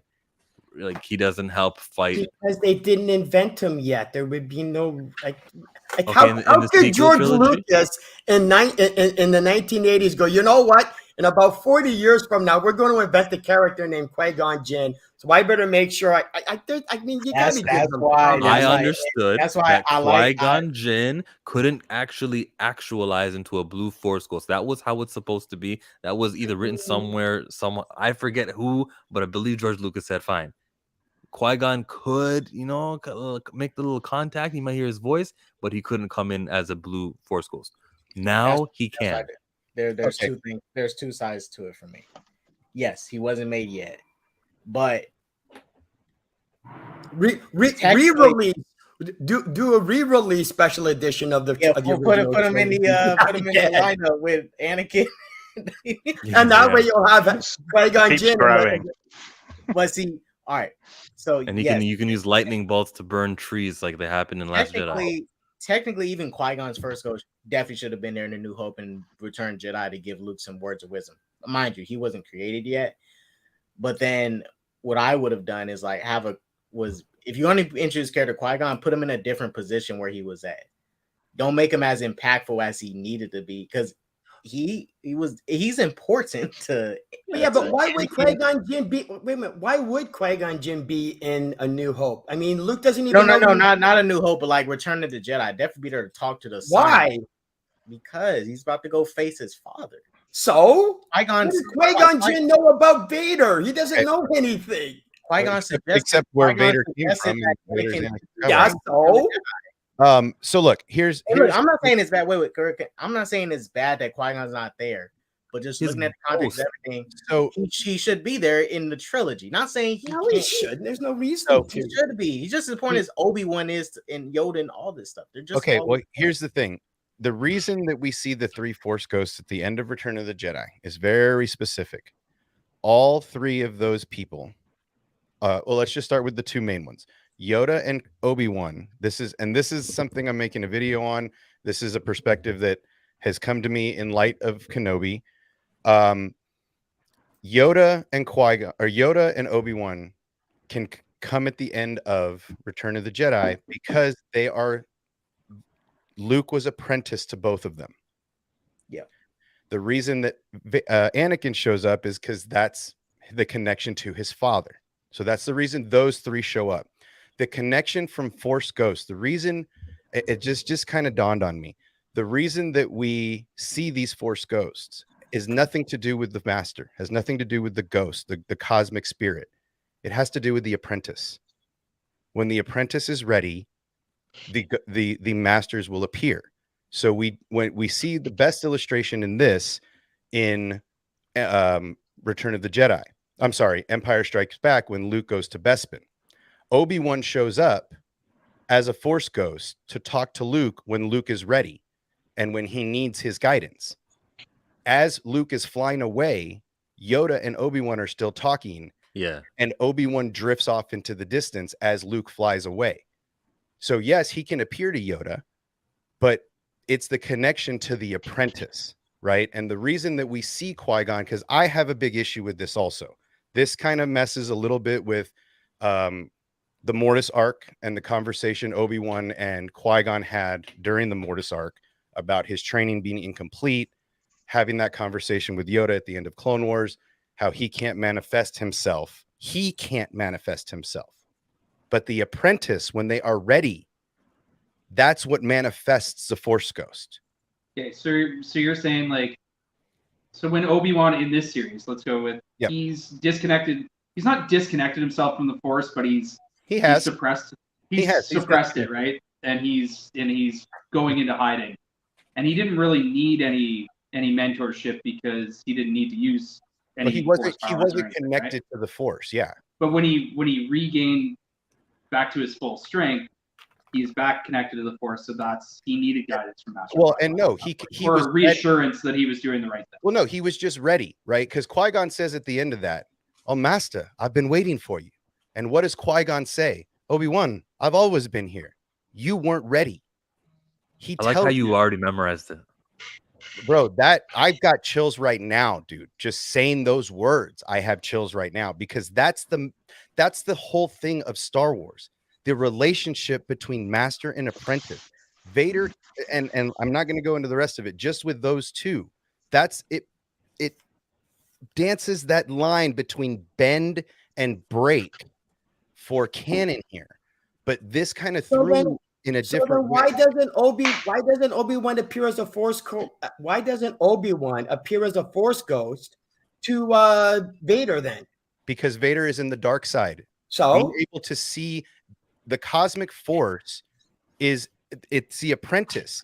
If Vader is hateful of Kenobi, and Anakin's dead, man. The reason that Kenobi can see Qui-Gon at the end, it's about enlightenment. It's about letting go, willing to sacrifice yourself, becoming the truest form of Jedi you can be. Enlightenment. Vader's not enlightened. Vader's trapped in a dark cave full of hate and pain. So he's never going to see a Force ghost until the end when he lets go and is willing to die for his son. Enlightenment. That moment of enlightenment is what's required to become a Force ghost. That's why we don't get Sith ghosts. Otherwise, that'd be. Well, no, I'm not saying that there should. I was just going along. Well, we get Bane. I'm not saying that he should have. I'm not saying that Obi-Wan should have appeared. I was just going along the lines of you were saying that this was the apprentice that manifests, and I'm going, well, with that logic, wouldn't Obi-Wan appear? No, I mean he couldn't. And well, he did at the end when Vader is being dragged by Luke, and they're at the ship, and Vader is dying. Obi-Wan comes to him in his dying moments and tells him, "Anakin, listen, I can show you the way, but you have to let go. And when No, I'm not challenging you. I'm not challenging you. That's when he's able to become a Force ghost because he's let go and reached enlightenment at that last moment. Question 27, guys. It's grade 5. I'm gonna try and do it before I die as well. Me too. You're at school, cafeteria. You got this chocolate chip cookie, but first, you gotta wash your hands, right? You're not dirty. You gotta go clean up on your hands. This chocolate chip cookie, it's looking good. So you leave the gooey, chewy cookie in the cafeteria. Who do you trust to protect that cookie, Uncle Owen or Aunt Beru? Uncle Owen. She was ready for action. She pulled the guns out on stuff. That's the moment where I go. She was amazing. Uncle Owen eyeballed an Inquisitor and he didn't didn't crumble. down. That is true. I love Uncle how you Owen- guys always forget this. What do you mean You always have forget this? an This is the first time we Inquisitor brought it going, up. I am going to kill your family. Yeah. And Owen's going, I don't care. And Beru, when she was always up, like, yo, let's get these guns.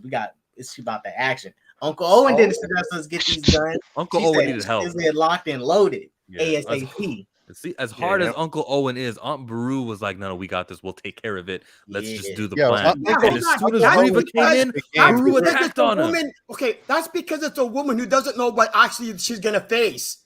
She has no idea what she was ready. She wasn't shook. When Reva came in, Aunt Beru went after Reva with no hesitation. She did. Because she doesn't know who she's facing. Oh God! She was ready. That's what makes her so much more brave. Owen says somebody's coming to take Luke, and she was like, "All right, hey." And she would have shot it. She would have like, let's go. Beru is where Owen gets his strength from. Oh my! You didn't see that part. Yeah, that's facts. That's facts. See, Beru is a strong woman. Maybe a woman in this series that isn't strong. By default, every female in this show is strong. That might be true. Tala was strong. Young Leia. Name me a female that didn't. Please. Well, I mean, it was. How many people are going to be weak in a Star Wars show? Apparently, Owen can be weak. All of these. Owen wasn't weak. I'm not calling Owen weak. I just say you just said if a bunch of grade 5s were looking for a chocolate chip cookie, Beru would handle them easier than Owen would. Why? As far as Owen is concerned, anybody comes up to him, Owen is going to eyeball him and say, "Get the hell out of my face." Look, Owen's going to eat that chocolate chip cookie. Let's be real. He would eat that chocolate chip cookie. Beru had a nice figure. Beru would have been like, yo, this is Luke's cookie. You better get off Luke's cookie, right? And Owen would have ate the cookie. I'm sorry. We're men. He'd ate the cookie. Owen's going to be rude. You know, he's not even going to wash the cookie. He's going to say, I need to get back to my farm. And he ain't going to wash his hands before he eats that cookie. He's going to eat that cookie. It's my cookie. I'm getting Owen to look like protect he it. takes a bath either. He doesn't look like he's not going to wash his hands before he takes your cookie. He doesn't even look like he's shaved. Come on, you guys are reaching so hard. It's hilarious. Neighbor to the north. Is it Beru Beru or Owen? Hold on. Did Aunt Beru bake the cookie too? Did Aunt Beru bake the cookie? No, I bought it from the school calf. And used the blue milk? School calf. I was just going to follow what Star Wars Obsession said. Owen's going to snag that cookie. He's not washing his hands. Beru's going to she's going to put the hammer down. All those children are going to feel horrible about themselves for trying to steal the cookie. She's going to put the little net over it to make sure no Tatooine flies get on it. Like, she's going to protect that cookie. You know what? Right? She would do that. Thank you, Aunt Beru. Appreciate you. Hey, obsession. Give me that blue milk, too. She's going to, all right, the cookie's going to be on the table, right? She's going to take a detonator, rig it under the table. So when you get close enough, if you try to take the cookie goes and they go. So either way, if you're gonna go this crazy, why not just say Aunt Beru is just gonna exhibit force powers to protect the cookie? I mean, she doesn't need it. She doesn't need it. All the way. Who are you to doubt Aunt Beru? She has a secret stash of weapons. Who are you to credit Aunt Beru? Jam up guy. One scene because she pulls out a shotgun. All of a sudden, Aunt Beru was one of the toughest characters. And see, this is the thing, right? Uncle Owen was looking lost. He was like, "Ooh," and Aunt Beru's like, "Yo, we need to get strapped." He didn't say we need to get strapped ASAP. She said, "Boom, pulled out the gun. Let's go. Let's. Do you think he knew where those guns were? Do you think he knew about those guns? I don't think he knew about those She guns. surprises them. I think she surprised him. He looked surprised. Yeah, he looked like, surprised. He was like, "Girl, what you been doing with your allowance?" That was where young Leia's missing gun was. From the At what holster. age did they meet? Like, I reckon she's got a whole history that he doesn't know about. Where's Oh, that yeah. series? Give me that Disney Peru, Plus. bro. a new There we Disney go. Plus Oh series God! coming So soon. they could, you know what? Attention-seeking geek. They can do an Emperor show because apparently she's suddenly a fan favorite because of Hey, man, one. give it to Sony to produce and it'll be Sign like me the up. Madam Web series, right? Suddenly We all she- watch. wait, was they a couple in Attack of the Clones yet, or was it a Revenge? Yeah, she was there with him. She was there with him. That it was the same. Wasn't it the same two actors? I mean, Yeah. but was they like a couple at the time? Yeah, Or was because they a they were next to each other. You know, this is my girlfriend Varu. couple? Okay, that was a couple. Okay. She says hi. Yeah, She says, "No, hello there." knows Yeah, hello. look, you're living on Tatooine. She probably used to be a bandit or something. Yeah, all of a She sudden, was a Tusken Raider, bro. Emperor is Sarah Connor from like the second Terminator movie. That's the I case. watched that show, Ambrose to I've go. watched the shit out of that. man. I'd like that show. It's Chillmonger, neighbor to the north, attention-seeking geek, Star Wars obsession, K. Dot, and the Jaded Fanboy. 33 burning Star Wars question. Thumbs it up. Question 28 is: did Obi-Wan mention Wade to Reva? Wade, come on, guys, Wade. Is that what happened after Reva's? Oh, I couldn't do it. Here you go. He's like, you're a good kid. Wade is out here. That you killed him. Who's You Wade? feel guilty about it? Who's I Wade? think that's the pilot. turning Who's point. Wade? Wade's the pilot dare of the you. A-wing that she took out with He's the getting Oh, his him. Already. energy in the engine. That's Wade. Episode You think? 4. Yeah, you don't think he used that to get her to do something he wanted? Like, yo, get off this planet. By the way, you killed Wade. Nah, and cut that woman's hand off. nah. He didn't mention none of that. He's like, you didn't become him. You're good. Go live. Don't worry about Wade. Thankfully, he didn't die. what did you I mean? don't think he cared that much about Wade. No one really. Nobody cared about Wade. They kind of moved on from Wade pretty fast. cared about Wade. Somebody Roken cared didn't about even Wade. care I about forget Wade. the other Nobody girl. cared Who's the other about girl's Wade. name? I'm making a tribute. Sully, Wade was moment it? right now. Sully? Yeah, that's right. Like, who's Wade? She cared about Wade, man. Yeah, Sully cared. It takes Nobody cares about her. it takes Star Wars obsession to be the only one here who actually knows who Wade is. No, I That wanna says see a that lot story. about Wade. I want to see that knew story in a comic who book he or was. something. Put that super chat back up. I want to see that story. You mean one of the books that showed that it was Yeah, revealed? I want to see that in live Aunt action, Beru bro. tricked Watto into selling Shmi? That's cool. Yeah, bro. I like that. Show me that. It's consistent. She was always this bad. Like bad in the good way. Question number 20. So, because who cares about Wade? Yeah, Question well, number 29 is: what's the best thing that the Kenobi series accomplished? Hey, I ain't going to say it first and foremost. It provided me content. That's Yeah. about it. Look, you know me, I don't like this show that much, but that duel, when I talk about lightsaber fights, that's what the fuck I'm talking about. That exact shit, the intensity, the fucking choreography in that intensity.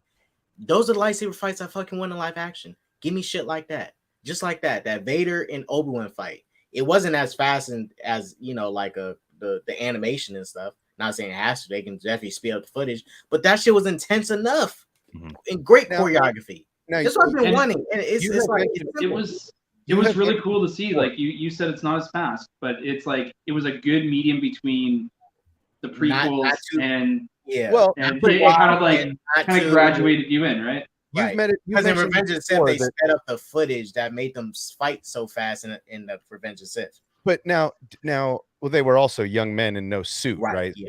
Vader had a lot more flexibility, Right. before that. But I mean, look at for me, you mentioned this before in a stream that you were worried, and this was before Kenobi came out, that the speed of Vader in live action versus the speed of Vader in animation, there's a large gap. And I feel like they did a really No. good job. I'd say this is what I said about Vader's speed, and even though, and this is why I did this show finally made Vader fighting somebody else with force powers correct. Him using force abilities while fighting them to get this upper hand, like him using force not to save. I'm just talking about the speed. I mean, it might not have been you, but somebody has mentioned that the speed of Vader in animation and the speed of Vader in live action are very drastically different. He's slow and clunky in live action versus animation. But I feel like in the Reva fight, they did a really good job of making Vader at this point of his life similar to the Vader in Rebels and the speed at which he moved. Because the Reva fight, it felt like he moved a lot faster than I've seen the suit move. And for me, to this question, this was the Vader I've always wanted to see. Nice. I want more of this Vader. I want more of this force ability. Look, he swept the leg. He swept Obi-Wan's leg with a rock, right? That was brilliant. Not to mention the way he treated Reva in their duel, the way that he Just caught like a child, that ship we thought was disrespecting. gone. Well, look, Right. everybody says, that his powers may have been over exaggerated. I don't. If you look at that's Read how the his comment. power should be. He should be able to this grab is and all this for stuff. me, This this what is he's the forcing you to highest do. Vader in the suit is capable of. This isn't Anakin, right? This isn't 100% ability Anakin. This is 80% max Vader, right? Max force ability. And watching him tear the doors and the ship apart like it was cotton candy, right? That's the Vader I like, right? My Vader. Watching him drag people through the street, no regard for them at all. They're nothing to him, snapping their necks. The fight scenes and the aggression that he showed trying to do to Kenobi what Kenobi did to him and basically leave him for dead. This is a twisted Vader that I dig. Okay. I want more of this guy. Oh, we're getting it, baby. I'm giving him That a was shot. that was my favorite part as well. It's like the showing. I love the like when they showed like the flashbacks to when Obi-Wan and Anakin were fighting and training Yeah. together. Now, I got my problems with that. Me too. You do? I mean, Well, they were slicing each other with lightsabers, which are extremely hardcore weapons, not training weapons, but like lightsabers. You don't do that for training. That was the no one thought. intensity that they had, right? And he showed that Well, the intensity might have gotten their heads chopped off. Well, at that time they That's was what a little happens bit in more battle. You die, you die. It's not like Anakin was like a kid Padawan. He was a teenager at the time. He So was almost ready for his trials at this point. Obi-Wan wanted to take him a little bit more serious. You're not going to convince me they should have been using lightsabers, but Neighbor wasn't finished his answer. I was just saying that was the best part, and I mean transitioning into the battles and everything. I thought the cinematics on those were perfect, and it was exactly what I wanted. Showing like because you went from like prequels being like almost unrealistic like lightsaber battles. Like I mean the Yoda versus Emperor was just that was crazy, right? Like I don't think anybody can top that in respects to like I like speed that. and I like that. everything. And it was great, but this is exactly what you wanted.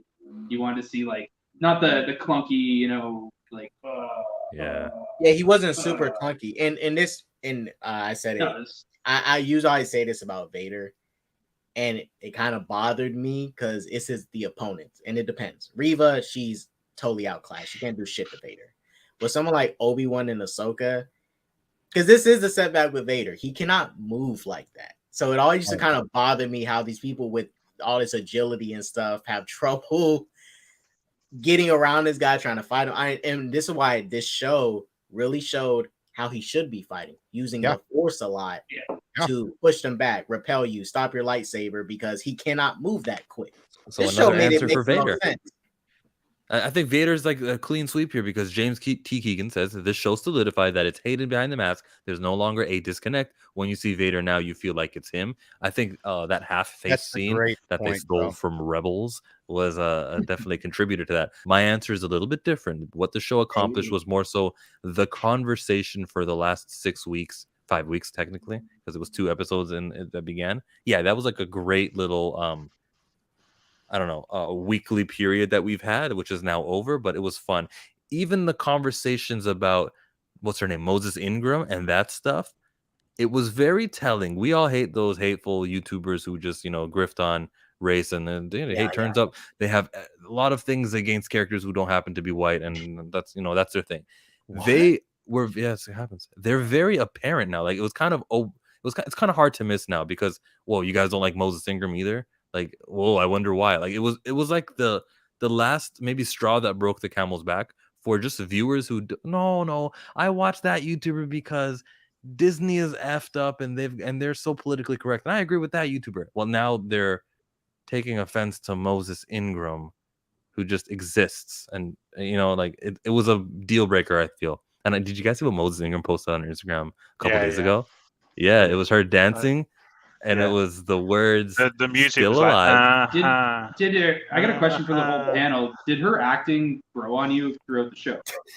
I never had a problem with it. Except for Jaded. I got Bill Burr speaking in his Boston accent. I'm fine with the accent. The moment the twist was not even a twist. The moment the backstory was revealed, it contextualized everything she had done up to that point, and it made then sense, her petulant nature, her kind of the raw emotion and everything she was feeling. And I honestly thought it was a fantastic performance at what she was and meant to do. And whilst that character might not have sat with some people, it was what that character was supposed to be, and she did an amazing job. She was struggling with her own inner being, right? Like, well, she was a spy. She was a double agent the entire time that she was there. Fueled by rage and revenge through this whole thing to get to the goal. Like, wait, but what's your question, neighbor to the north? Like her voice? I'm just saying, did her acting grow on you? Like, because I mean, when I'm just gonna admit it. Like, when I first watched, I was kind of hesitant about the character. The first couple episodes watching, and the character kind of rethink your life. I want to go home and rethink my life. You want to buy any joysticks? 29. No, you're right. I mean, that's like, no, I don't know how it could have grown on anybody. I really don't. In answer to this question, sorry, Chillmonger, I just want to say as well, with the Obi-Wan Kenobi series, my kind of thoughts on it is that it's like a Star Wars sandwich, right? So you've got your prequels and your original trilogy, and this provided more contents to that sandwich, and whilst we might, some people don't enjoy cucumber, but you prefer ham, it's all in there. You've just got to try and enjoy the sandwich as a whole for what it is. And when I have a sandwich, I can't taste the cucumber because I'm so focused on the ham. She for me, she didn't have to grow on me. Watching her in the Leia scenes in the Inquisitorius, you can see how she doesn't want to mess with it. Like, she doesn't want to do what she's doing the entire time. It's forced. And that's the problem people had with the acting. So really what people have a problem with is the acting that was going on, the acting of the acting in the show, right? So Moses was acting like an actor, and the character she was playing was acting in the show. And that's what felt forced, not her acting of the character. Right? The character was acting in the show to try to present herself as something she wasn't. That's what felt awkward. But once you realize that she wasn't, that she was just acting and pretending to get to the goal, you're like, okay. Oh man. Okay. You clarified that better than you spoke better than what I would have said. Were we on the same page? And look, for me with Reva's character, and it's the stuff that surrounds us that was a problem for me, and her being in the 6th episode, right? For example, Vader keep giving her all these passes, gave her 3 passes, told her 3 times, you keep failing me, I'm gonna kill you, keep failing me, I'm gonna kill you. It's like, my issue's not with you, Reva. My issue's with like what other people should be doing to you. For example, the 5th brother, he should have been like freaking did some shit to her, like. And also, yes, her trying to play that double agent stuff was good. I'm glad that she ended up being a double agent, because if she was actually like if she was a genuine inquisitor and Vader been letting her get she sucked for so long, I would have went like, this is the worst inquisitor ever. Well, you said it there. The question 30 is asking for what's the worst part of Kenobi. Would you say that it is it, Kata? Oh shit! For me, it wasn't even Reva. Like, just the writing. You can only say one thing, Jaded. Just the writing. That's the hard part. I'm trying to figure out. Yeah, no, we're already at like 2 hours and 42 minutes, guys. Like, I like the finale. I like the first episode. It's the journey in between that's kind of like up and down, especially like that 4th episode with the childish, like super childish writing. Like, the whole disguise, Tala slapping the stormtroopers. They like it's like the heck. It's the My I worst think part. episode 4 as a whole. muddy, but I like Episode the finale. I 4? like Is the that first where she gets stabbed? No, episode Oh, 4 five. was the Fortress Inquisitorus breakout. It was. Oh it yeah, I that was a remember bad the episode. code. Oh my god, yeah. Yeah. Where Tala was speaking, and there were other people around who could have easily Yeah. heard that, and then the way she defeated a stormtrooper was slapping one of its It's faces. just lots of bad choices, unfortunately, in that one episode. But I don't- and it's like this. I made this clear. The stuff Yeah. I do like in the show, Vader, the lightsaber fights. I asked me worst part.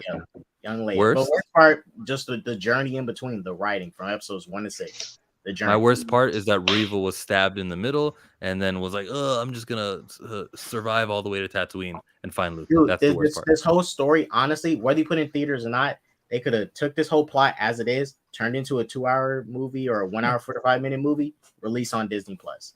Like waiting week to week for this wasn't that great. I felt like Like, it was waiting kind of week like to week for this. Yes, the finale was cool, but there was a lot of episodes in between that I did not like. Mhm. I I would have felt rather it similar it to had Moon Knight, man. with this plot. yeah, If anybody here's a Marvel guy, like I felt it very similar to Moon Knight, where like it started off with potential, and we could have just had the last 2 episodes, and it would have been fine. For me, it's the tomb. Hmm. Seeing Mace Windu in the tomb was the worst part of Kenobi for me. Wait, he was in there? I don't think wasn't. it was him. Nah, don't do me like that, Stars. He was not there. I He don't was- think it That's was him. what I saw. I don't know about the rest of you, but Kenobi didn't look left. Once he heard Leia scream, he bolted for the door. And if you look on the That left, was another black person. That was another I black don't. man. I mean, I didn't see many Mace Windu lookalikes running around the Jedi Temple at that I time. swear I'm there just was a saying. Mace Windu lookalike in Phantom Menace. Was there? Are you sure? There was one. It was him. That was his brother Theodore. His brother Theodore in that tomb. Mace is not dead, man. Because if that's Mace Windu, then that takes away my theory, and I don't like that. So that's the worst part for me. Because I love the show as a whole. I got some issues, but yeah.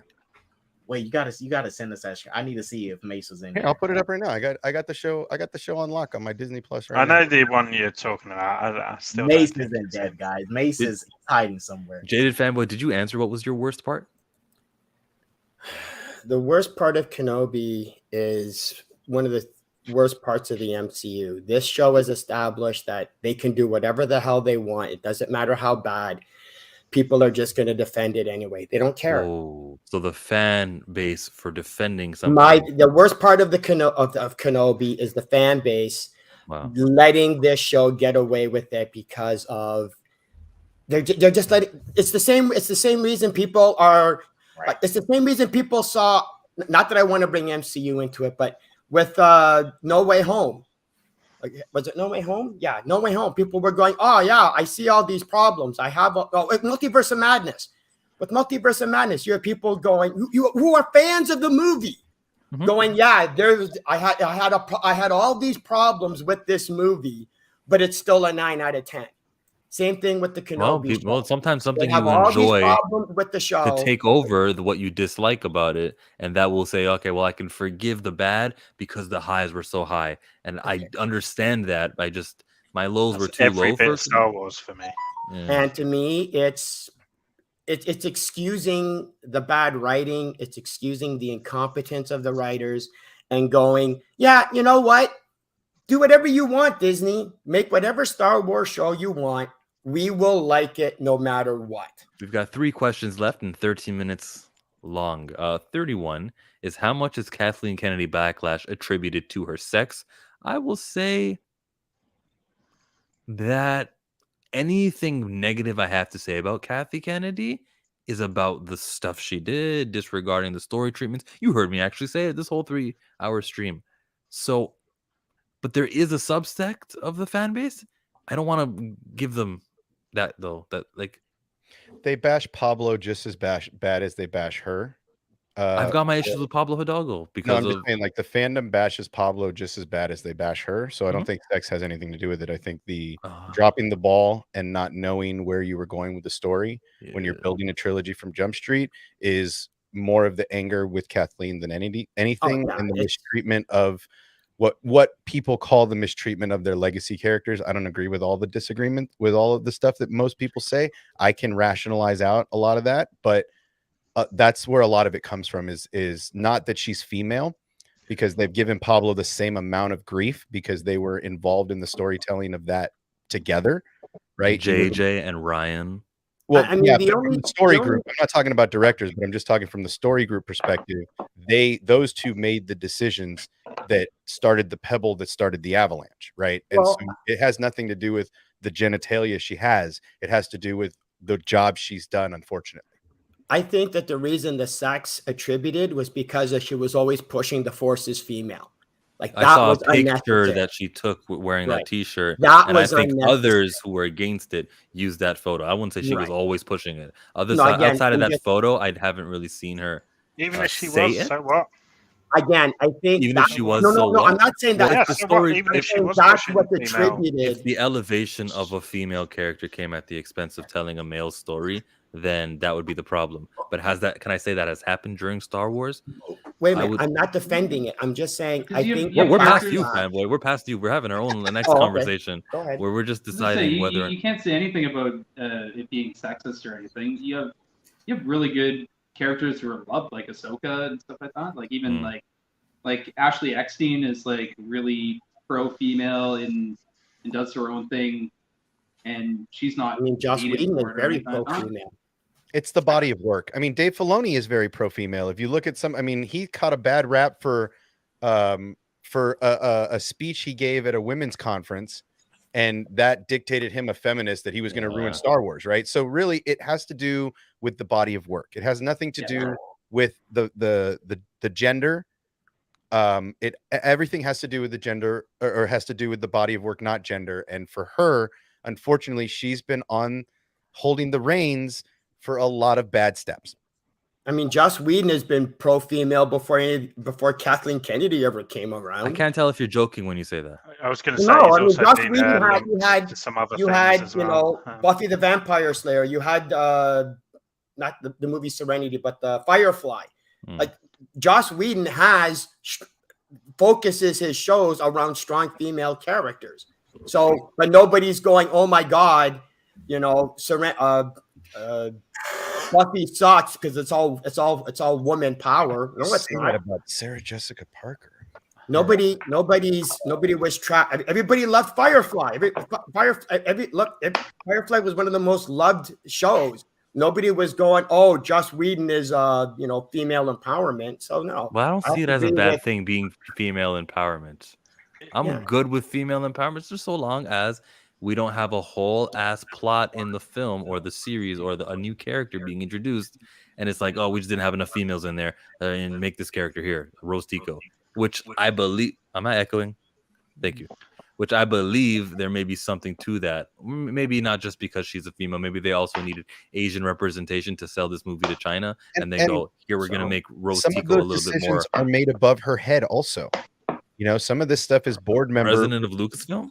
Board member requests. She's adherent to a board, and if the board comes in and says, "Hey, we need you to be more inclusive," Kathleen She's has gotta do it. Yeah. she has marching orders. Like, she is not the boss. She Okay. has bosses. So ultimately, yeah, I don't think it has to do with her sex. I think it has to do with potentially And that's the marching orders question. and bad. I think it's an odd question because it's more of a question about society and stuff, and about the individual and how they're criticizing and where that's coming from. That's going to be different for every single fan that's having that criticism. So it's a hard one to answer. to rephrase this question to make it maybe a little easier to answer was, would Kathleen Kennedy catch as much hate if she was a man?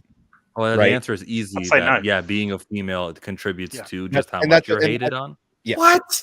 Josh, yeah, because What? What world have you been living in? Ryan Johnson was male and nobody gave him flack. Yeah. No, I give him flack all the time. Like, Okay, then. So it has nothing to do with sex. but it does And it has amplify. nothing to It does contribute to it. I just It think he amplifies wouldn't be getting as much because we don't attack men, you know, not us but us, the internet, doesn't attack men as aggressively as they do women on social That's media. my People experience. cloak, It just makes it sexism, racism, homophobia with Right. other social things. media. Right. Yeah. If the product was good in the It's first true. place, it would No, it's not. It'd be fun. It must hurt to hear the truth. But yeah, I agree. If the product was good from Jump Street, we wouldn't have any reason to give her hate. It's the same thing as she gets the same amount of hate for this as Pablo. I think it's a wash. Move on. I mean, I really Question number 32 is a question I already asked by accident, which is great because we were like way over time and we need it. 7 minutes now to answer 33. Who deserves blame for spoiling the Samuel L. Jackson return? Is it the Filoni? Oh, that wasn't tweet? the 33rd question I read, Chillmonger. I had this all written down. Wait. I wanted your written. Yeah, there it is. There it is. You guys know 30-30 is always a joke question. No, there was no spoiler. Sam Jackson's not returning. I was like, because he was in it already. What did I miss?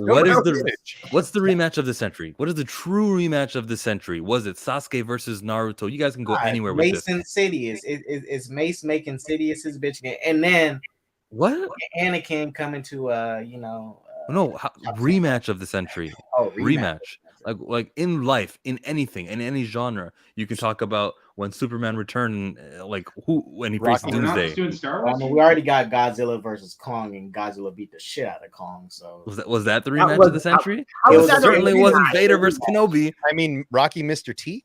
It was a rematch because they fought. They had last century. They had a movie before. Oh, that was last century. See, I'm that old, dog. So I'm sorry. I'm that old. Last century. 1980s is last century. Okay. So 2000s rematch of the century. The rematch of the century of 2000. Is it the Boston Celtics versus the Lakers in 2010 because they faced in 20? Not unless you bring back Magic Johnson and Larry Bird. No, they faced each other in 2008. Then they faced each other in 2010. It happened 2 years later. All right. Yeah, but I'm saying it's them, not the teams. Fury Wilder? Killmonger, hear me out. This is the rematch of the century right here. KSI Logan Paul? Yeah. Nah, Aaron versus Reiner. That's the rematch of the century. Is that an Attack on Titans? Yeah? Yeah, rematch of the century right there. Aaron versus Reiner for the 50th time. I'm going with Naruto Sasuke. I'm sorry. That was the best rematch. I did like Godzilla and Kong. That was he beat the shit out of him. As far as Star Wars is concerned, I can't call that really again, this is Star Wars' problem. Let the PR department do PR. Stop letting people like Kathleen Kennedy. She said it. And Her directors fault. and all of these Robbie Rods and all of these other directors take a lesson from Feige and zip it. Put a lock on everybody and let. Oh my God, Feige! Thanos was the rematch of the century in Endgame when he was facing Steve Rogers because the first one was just a little, and the second match was the 30 minutes of cinema. You didn't need to bring it up. Gonna come up. There was no way this is different. If you want the rematch of the century, Thanos. It should have been Savage Hulk versus Thanos. Well, we didn't get that. Instead, we got what we got, which was Captain America picking up Mjolnir. I wouldn't count that as a rematch. That wasn't really a rematch. It was a rematch. No, I'm saying that should have been. It was 2018. No. I'm not giving you that. No, I don't know. It was a rematch. Bad, bro. You see, he watched. He got knocked out by 2018 Thanos. Nebula gave the old Thanos, so like he just watched what Nebula knows. So we got real Thanos. That was 2014 Thanos. You did not get real Thanos. So it wasn't a rematch. You got timeline breaking Thanos. That's okay. I will. Fine. It was not a rematch. Fine. You're right. Wait. The rematch of the century is still Naruto Sasuke. Did if I remember in the 95 Mortal Kombat movie, did Scorpion and Sub-Zero fight in that movie? I don't remember if they fought. I thought so. Oh no, it was the second one, the trash one. They fought in that one. There you go. Sub-Zero versus Scorpion. Sub-Zero versus That's great. New fights were great. That was a tight rematch. That was a tight ass rematch. But I mean, again, is that a rematch? I mean, they fought a couple times during that show. White Goodman versus Peter LaFleur. Dodgeball. Oh, cram it in your cram hole, LaFleur. Yeah, I read this as a what potential rematch would you want? No, what actually happened? Were we ever satisfied with a real rematch? It could be in boxing, it could be in hockey, anywhere. But in that case, George Foreman versus Muhammad Ali. No, but that was in the last century. Okay. All right, I got one. So the potential rematch that I would want would be the 93 NHL conference finals with the LA Kings versus the Toronto Maple Leafs, where Gretzky high-stick Doug Gilmour, and then they scored in overtime. Because Toronto would have played Montreal in the finals for the last time ever. But if it was like potential rematch that I'd want, I'd love to see Darth Maul versus Qui-Gon Jinn.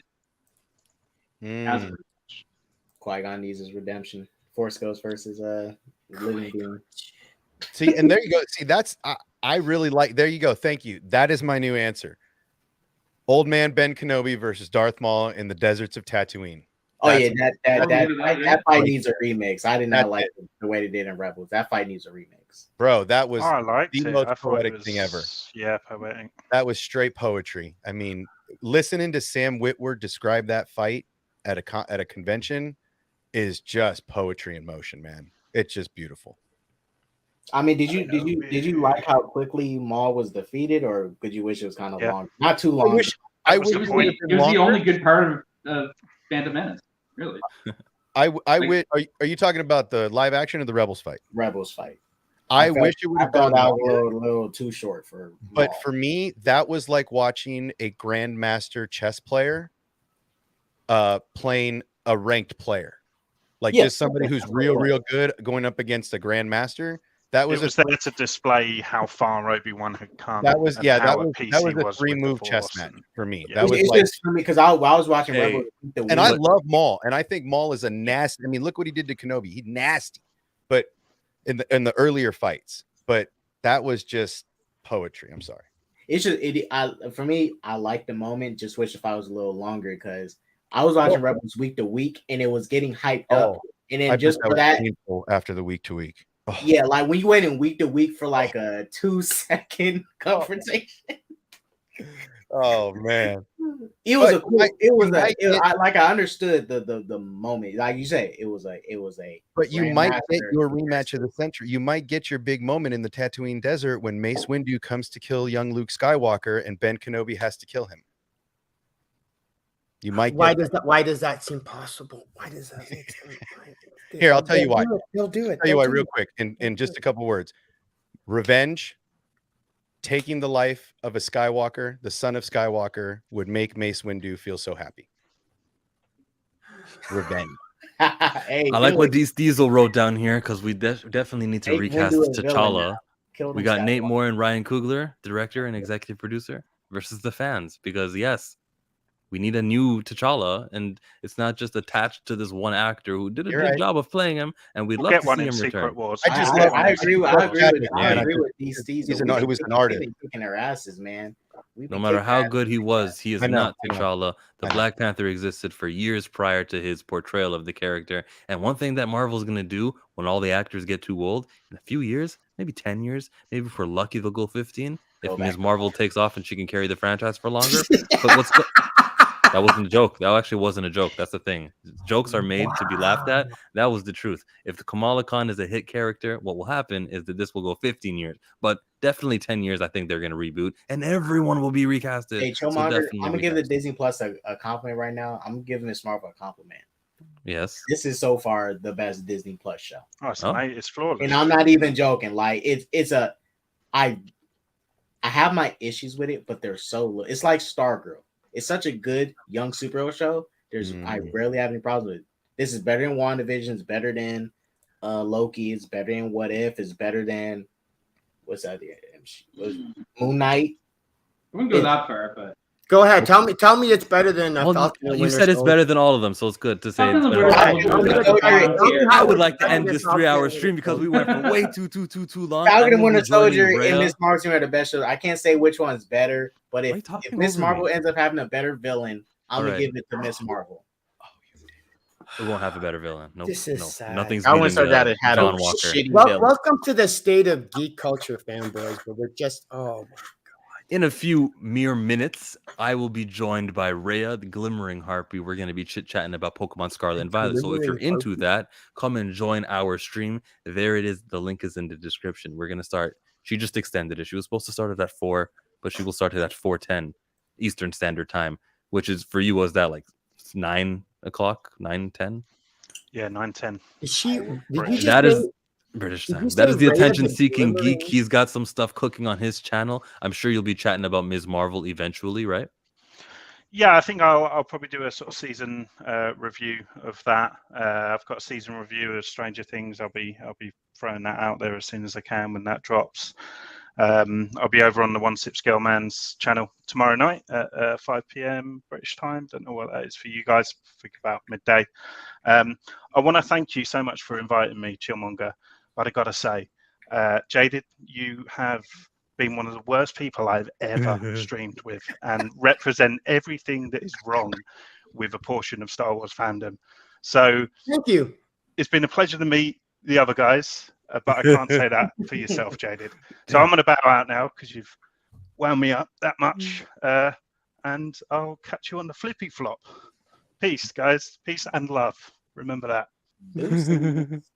Fanboy, what you got cooking on your channel? Well, after this stream, I'm just gonna have to read up. See, I actually stopped making videos. What is happening on your channel? Just Hold tell us on. what you are doing. I am now going to redouble my effort. I'm now going to have to make videos finishing off Obi-Wan Kenobi. I got to make my videos covering The Boys. I got to make my videos covering all the movies I didn't cover, like Dark Knight, Wonder Woman, because apparently it's insane the amount of stuff that you guys just let ride. I mean, I got my issues with Kenobi, okay? However, I'm just not. We love. I hate some stuff, but I still love. Love and hate got to come together. No, they don't. No, they don't. There got to be balance between the love and the hate. Neighbor to the North Comics, what's happening on your channel? Well, not much, but we will be there really on. Isn't much. No, I mean, I did my first live 2 weeks ago. We do a Kevin Smith stream where we're reviewing as 35 plus people reviewing Kevin Smith movies with dick and fart jokes and stuff, and reviewing them as adults.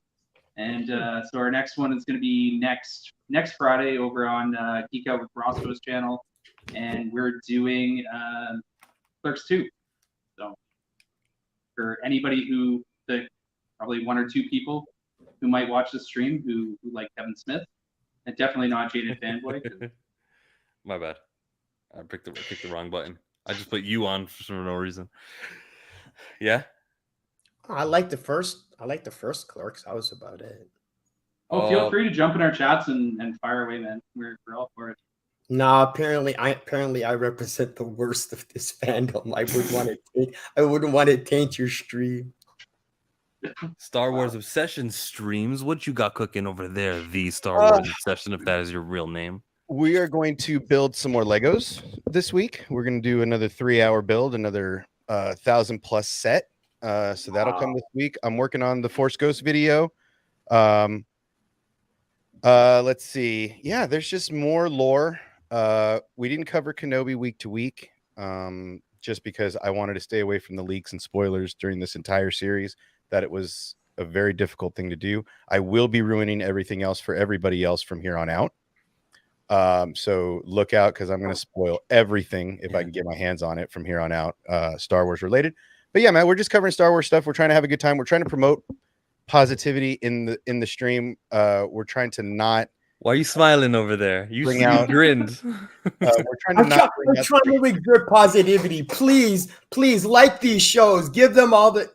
I'm the same way. I keep it positive for the most part. Of these 33 questions, a lot of them are fun. You can't admit. You have to admit that I keep it positive too over here. For me, that's not fair because it's your favorite YouTube channel. We had, we've always had, like I said, the fandom has always had discourse. My goal on my channel is to try to bring the light and not fall into the darkness. Mm-hmm. So when we stream, there's always going to be saucy moments. There's always going to be disagreements. But at the end of the day, the fandom is about this, specifically the Star Wars fandom is about hope. The franchise is about hope. And although everybody is not happy and everybody has their issues, and believe it, I am not immune to the issues of Star Wars and the Disney days, but I choose to look past that and try to promote positivity in my space. So that's it, man. We're just going to try to keep it good. We're going to build some toys. We're going to play some games and have some fun. And K-Dot is going to be talking about Ezra Miller. Again. Oh, no, I won't. Well, maybe later. I might do an anime stream tonight, but I'm going to a baseball game soon. So I might do an anime stream later tonight. I already talked about Ezra enough. Just waiting until more news comes out. and I'll talk more. See how you said that? Because you know more news will come out. It's inevitable. Yeah, I just want to wait until the case. I'm not going to like. There's nothing to talk. Just talk about saying from information at this point. Everybody already made up their mind. Yeah. I already had people already. This is the thing. The public has already judged him. Me, It's I'm true. at the point where I want to see if he's guilty or not. There's people who already thinks he's guilty. There's people who think he's innocent. I'm at the point where I'm like, I don't know who's guilty or not, but I want to see who's guilty, who's innocent. That's all I want to see. But the public already made their opinion about it. Hey, and look, the public just made a mistake with our Captain Jack Sparrow. So they already, in the court of public opinion before this trial, he was guilty of being, ousted by Disney and all this stuff. So I agree with you. Wait till the trial. Wait till the facts are on the table, not the facts and opinions of public people. And you think not even after Johnny Depp, but just people. There's cases. Wait until these cases. Wait until it's over. Yeah. Wait until it's over. Make your opinion now. You're gonna look like a fool later. I just hope everyone's still alive. When that Flash movie comes out, I definitely don't want no Heath Ledger Joker situation where, okay, listen, the less I say, the better, because I don't want to ever say something stupid on a live stream. I actually did a little quick 2-minute video. You guys might want to check that out on my channel where I addressed it. I just don't want to fuck up and say something wrong. That's the stream, guys. 33 questions. Hey, in the description right there, right? You see in the comment section right there on the live chat, I should say, the live chat. It says it's a link. It's to join me and Rhea. We're gonna chat Pokemon. Even if you don't like Pokemon, go click on that because I want Rhea to know that I got some pull. So all y'all, see you there. I'm going to watch you over there. Thank you.